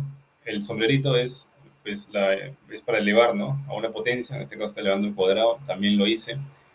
Eh, bueno, puedo crear una función también. O sea, puedo decir que el valor de i se guarde esa operación, ¿no? En este caso, MATLAB guarda el valor de pi. O sea, si ustedes escriben pi en MATLAB, les va a dar el valor de pi.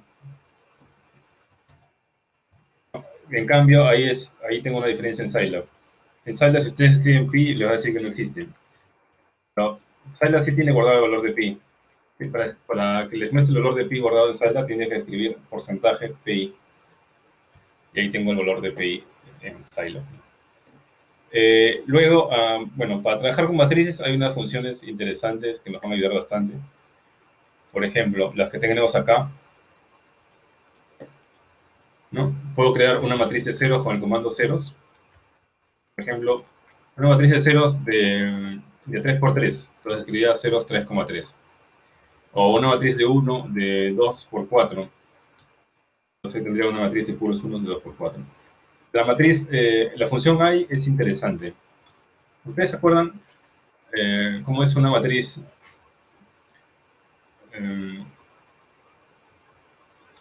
unitaria? Una matriz identidad, mejor dicho. La matriz identidad se escribe como una I mayúscula, ¿no? La matriz identidad, mejor. La matriz identidad se escribe con una matriz mayúscula, con una letra I mayúscula, ¿no? Eh,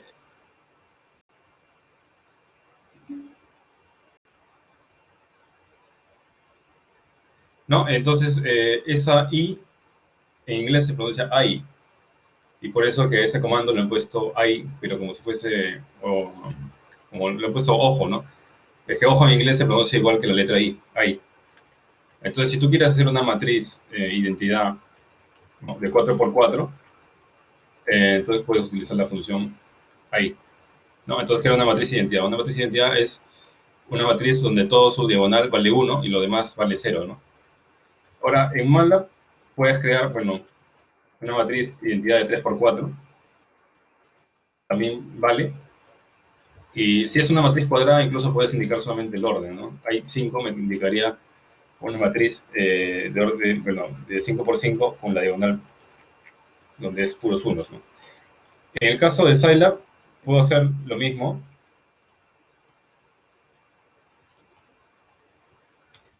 pero acá sí tengo que indicar los dos valores. No puedo indicar un solo valor, ¿no? Y me parece, bueno, ahí, acá también funciona, ¿no? Ahora, si yo le pongo un solo valor, lo único que me va a dar es un solo número. Entonces ahí habría una diferencia entre ambos software, ¿no? Y luego estas funciones, rand y randn, son para generar números aleatorios, pero matrices de números aleatorios, ¿no? Entonces, por ejemplo, quiero crear una matriz de 10 números aleatorios, de 10 por 10. Entonces ahí tengo puros números aleatorios, ¿no? En este caso están uniformemente distribuidos. Creo de 3 por 3, uniformemente distribuidos. Si lo ejecuto de nuevo, voy a dar otros valores, ¿no? Si quieres distribuidos normalmente, o sea, siguiendo una distribución estándar, como la campana de Gauss, ¿se acuerdan de eso? Tendría que escribir rang n, rang n. Entonces ahí tendría una distribución estándar. Entonces, ¿ustedes se acuerdan que la distribución estándar tiene el promedio en qué valor?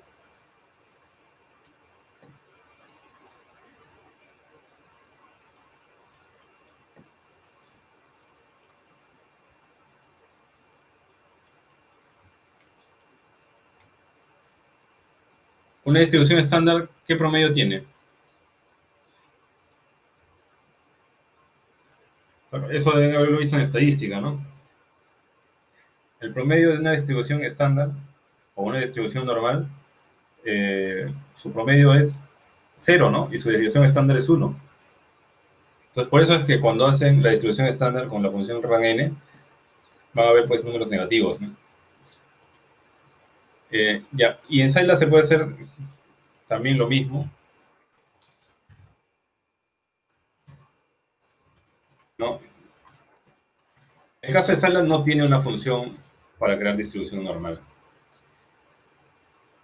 O al menos no se llama así realmente. Me parece que tiene otro nombre. Por eso les voy a pasar un Excel donde sale comparado los comandos de MATLAB que vamos a utilizar con los comandos equivalentes de Scilab. ¿No? Eso lo voy a subir hoy día o mañana para que ustedes lo puedan trabajar, ¿no? Luego, acá hay un ejemplo que les invito a que ustedes lo hagan. De repente, en el segundo laboratorio, la próxima semana, vamos a ver esto de aquí.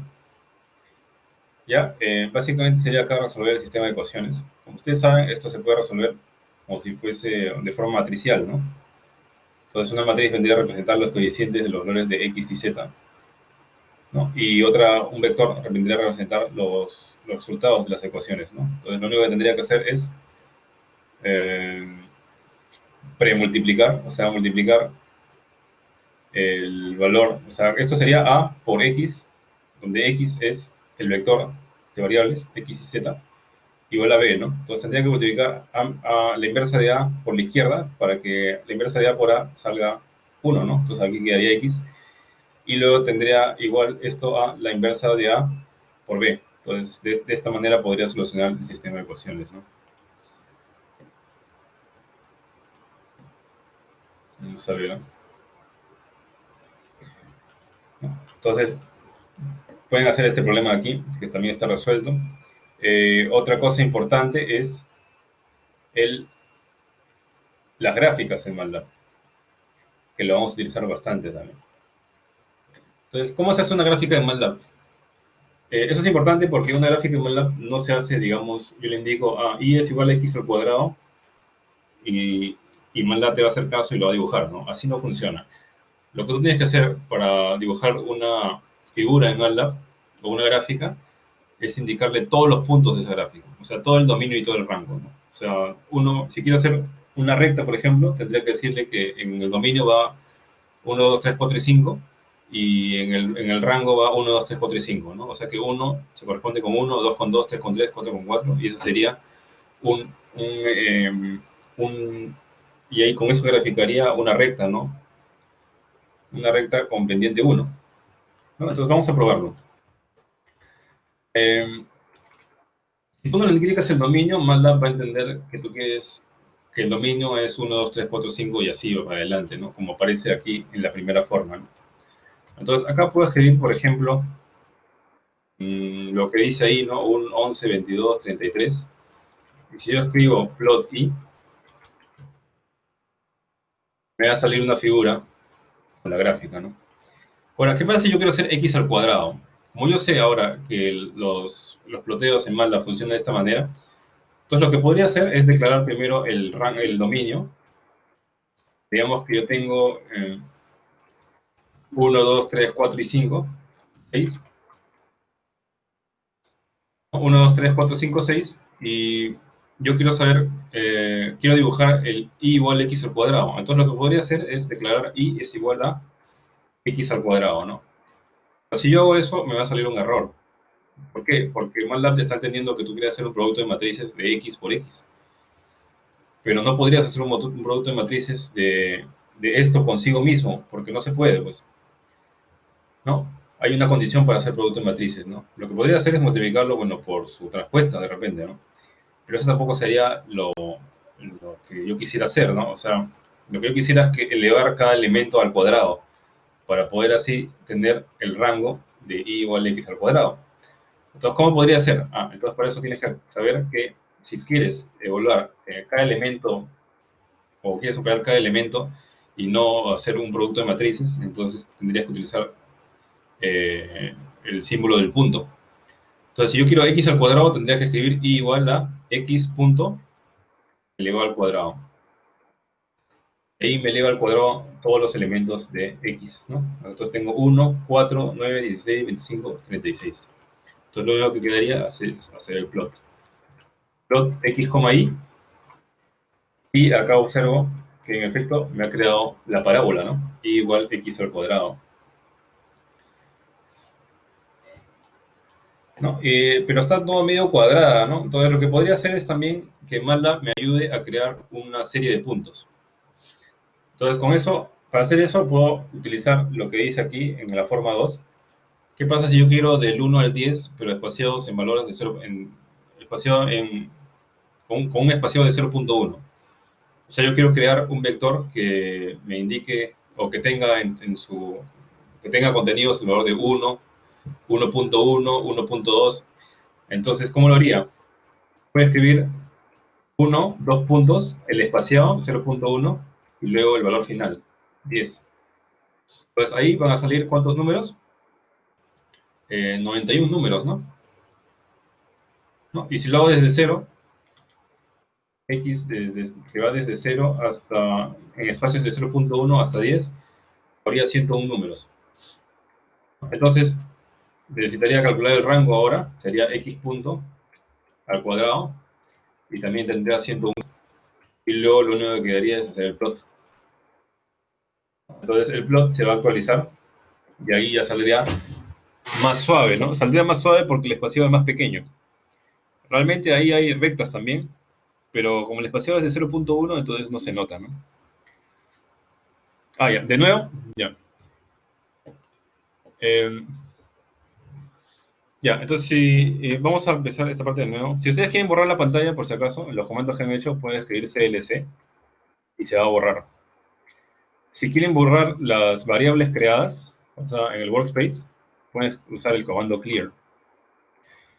Y si quieren cerrar todas las ventanas, por si acaso, pueden usar el comando close all. ¿No? Y van a ver que se cierra la pantalla. Entonces, la pregunta era, ¿cómo hago para crear un conjunto de puntos, ¿no? Espaciados en valores de 0.1 y 0.1. O sea, lo que yo quiero crear es esto. Vamos a dibujarlo aquí. Yo quiero crear un vector, ¿no? Donde tenga los puntos 0, 0.1, 0.2, 0.3 y así, ¿no? Hasta 10. ¿Por qué quiero hacer eso? Porque cuando yo quiera graficar la parábola, para que salga más suave, por ejemplo, si acá yo tengo 1, tengo un punto para 1, ¿no? Entonces, en este caso, el punto para 1 sería 1.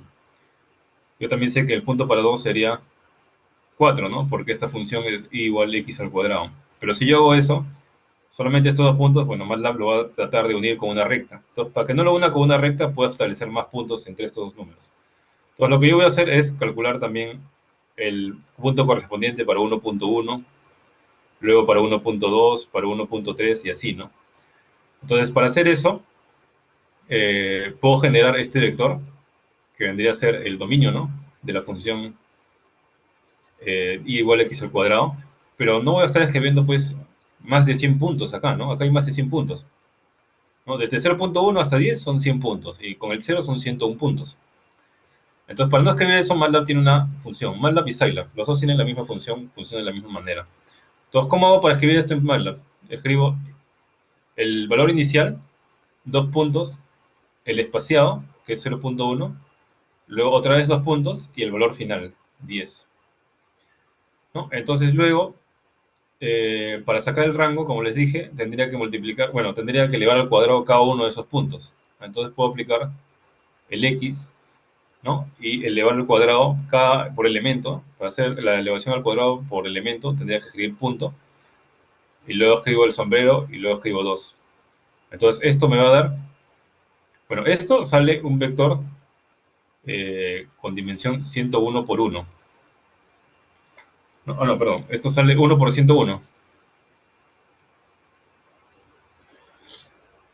¿No? Una fila por 101 columnas. Y esto, lógicamente, también saldría lo mismo, ¿no? Un vector de una fila con 101 columnas. Y es muy importante que cuando ustedes hagan el plot, acá van a entregar el dominio y el rango, ambos tienen que tener el mismo tamaño, ¿no? Porque si no, MATLAB no va a saber qué cosa es lo que quieren hacer, ¿no? Y de hecho les va a botar un error si X e Y no tienen el mismo tamaño. Entonces, eso es lo que he hecho aquí, ¿no? Entonces, acá he escrito que X es o va desde 0 en espacios de 0.1 hasta 10, y ahí me va a quedar 101 puntos. Ahora, para que no parezca toda esa respuesta, puedo escribir lo mismo acompañado de punto y coma, y ya no me indica y no me llena la pantalla de tantos números. Y luego puedo hacer el rango. Entonces, el rango sería x punto al cuadrado, y le voy a añadir punto y coma para que no esté mostrando todos los números. ¿Cómo sé que ha funcionado? Porque chequeo el workspace. Si yo le doy clic aquí al valor de y, me van a salir todos los números calculados. Los 101 números calculados. ¿No? Igual que en x, ¿no? Como ya he dicho, x es un vector que va desde 0 hasta 10 en espacios de 0.1. Entonces, ¿qué observo acá? 0, 0.1, 0.2, 0.3, 0.4, 0.5. Entonces, lo único que faltaría es escribir plot x, y. Y ahí tengo la ecuación de la curva.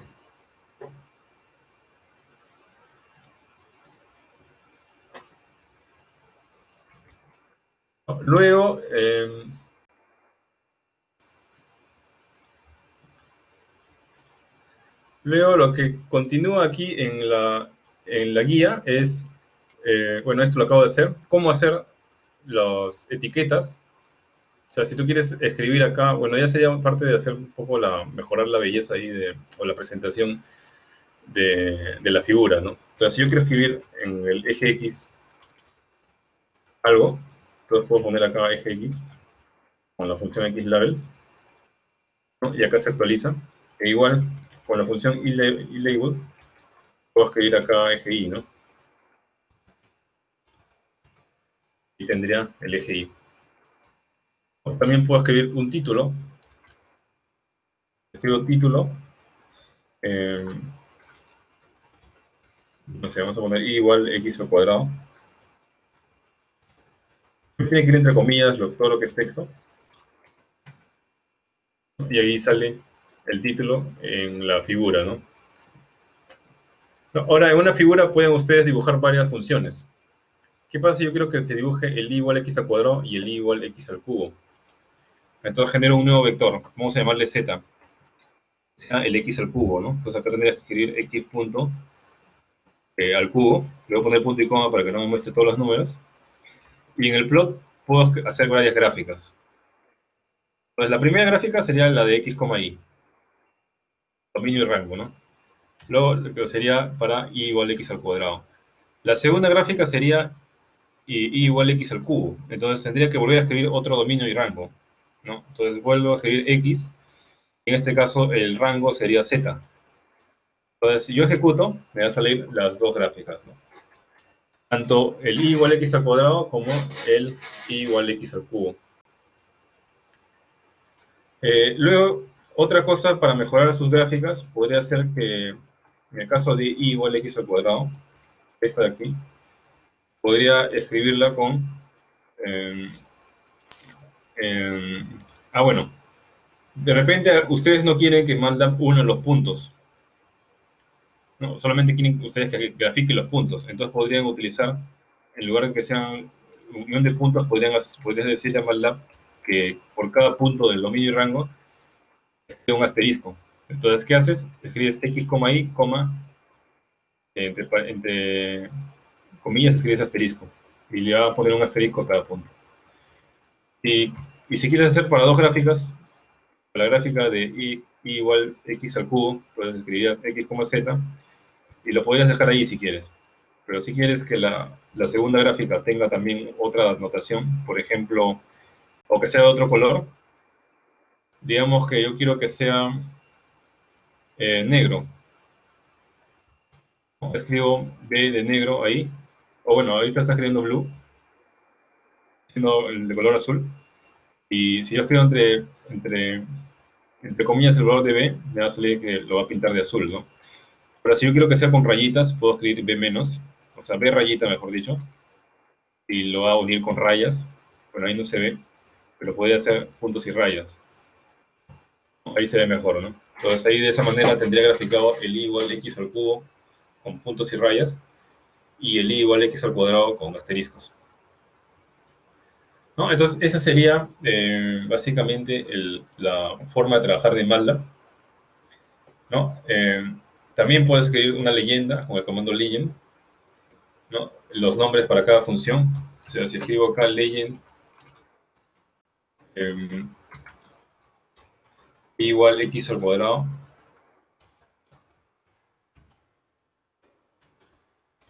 coma, igual x al cubo. Entonces, si yo chequeo la gráfica, me va a salir acá en la leyenda las figuras tal como se han ingresado, ¿no? La primera ha sido y igual a x al cuadrado y después ha entrado ingresado y igual a x al cubo.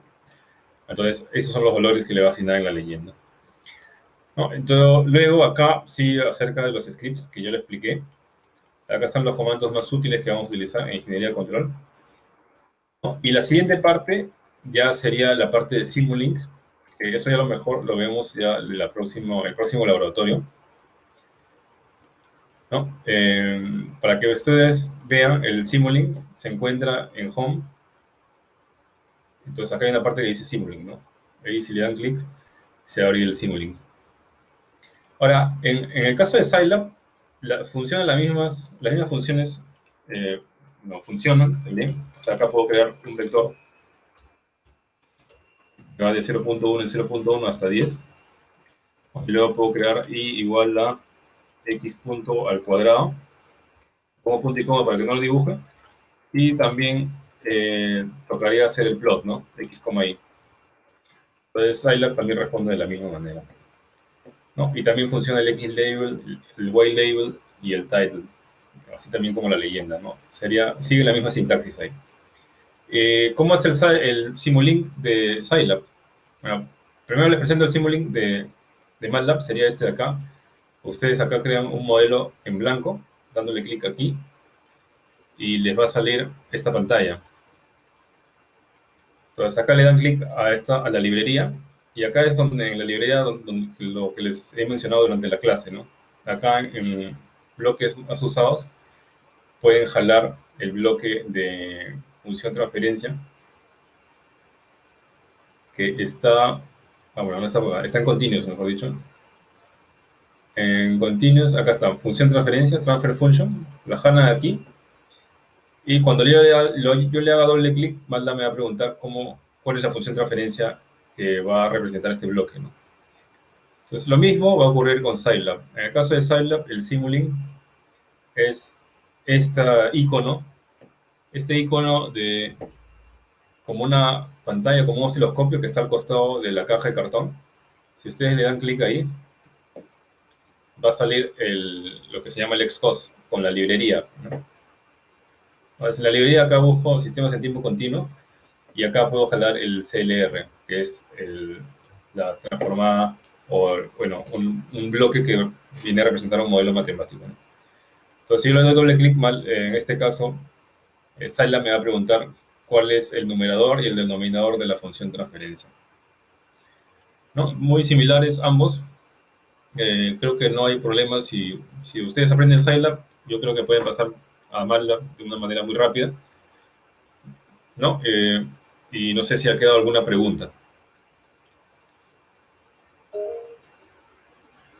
Dime, Diego.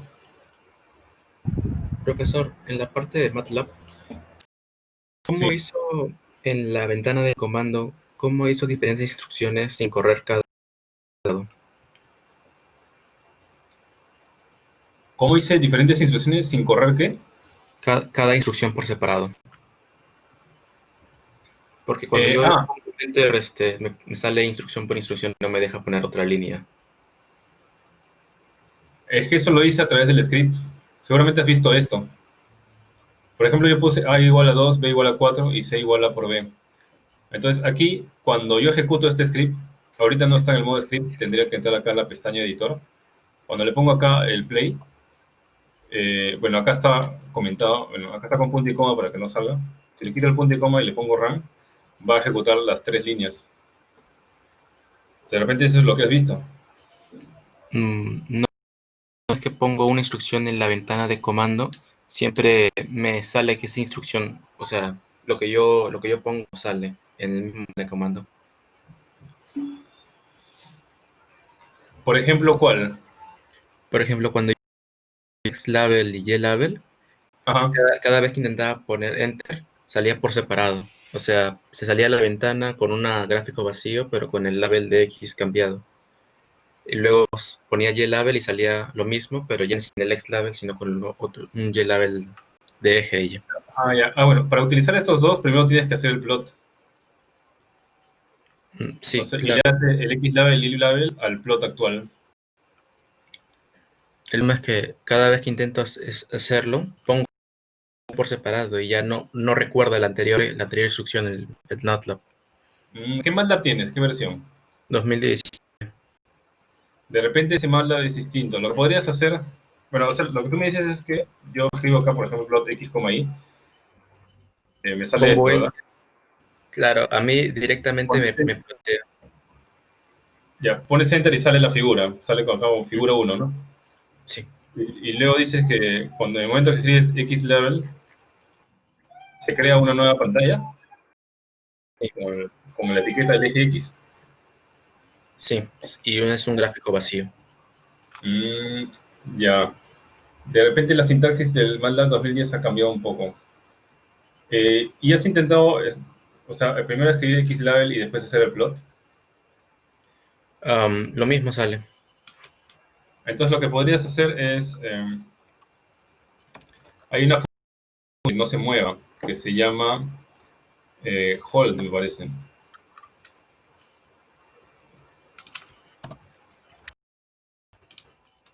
Vamos a ver. Hay una función que se llama hold. Ah, una función muy importante en MATLAB es la función help. Pues, por ejemplo, yo quiero saber, tener una ayuda en la función help, en la función hold. Entonces escribo help, espacio hold. Entonces acá puedo escribir hold on y de esa manera me voy a quedar con la misma figura de la figura uno y no eso no se va a mover. Entonces escribe hold on y después escribe xlabel a ver si eso, si eso soluciona tu problema.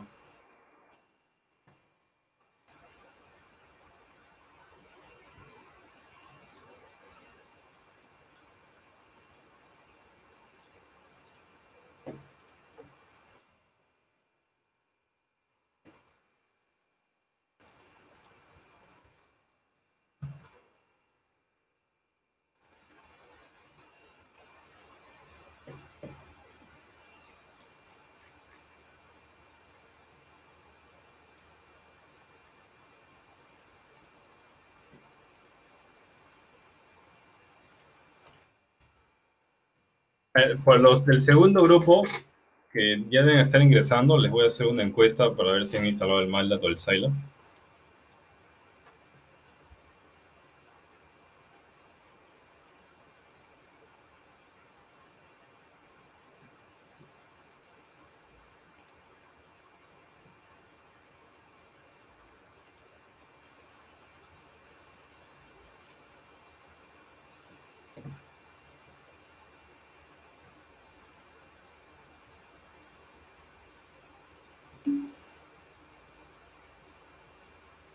Con el comando clear.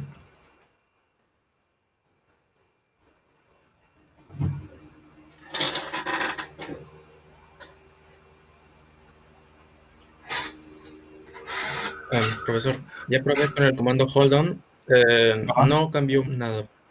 Lo que sí he probado es, en vez de poner enter directo, pongo shift enter y ya me sale para poner otra línea de comando. Ya. Entonces, ¿eso solucionó tu problema? Sí, se solucionó, gracias. Ya, ok.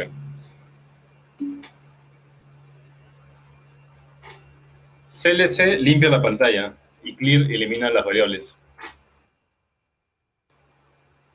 Bueno, entonces, si no hay preguntas, en el caso del primer grupo, que nos hemos demorado un poco más de la hora, entonces ya pasaría a repetir de nuevo la clase para el segundo grupo. No sé si el segundo grupo está presente, me imagino que sí, porque hay 24 alumnos.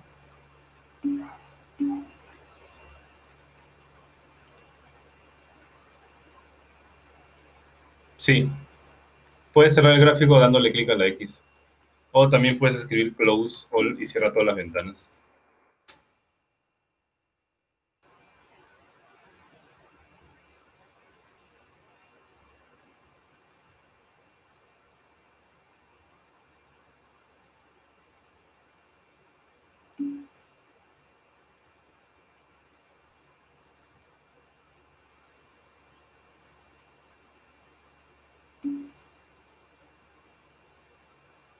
Eh, las diapositivas, las diapositivas las envié por correo. Esta es la sesión 2. En la guía está, sí se puede descargar en el aula virtual. Al menos yo no he tenido problemas para la guía, para descargar la guía. Bueno, esa sería la información que tenemos hasta ahora, ¿no? La,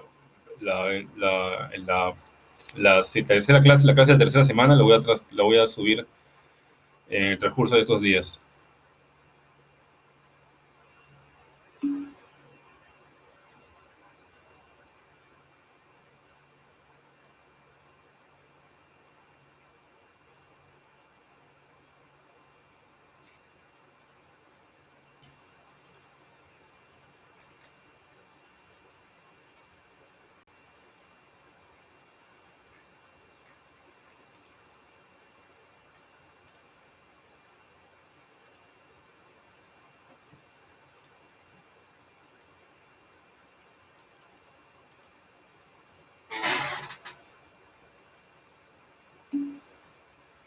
Hasta luego.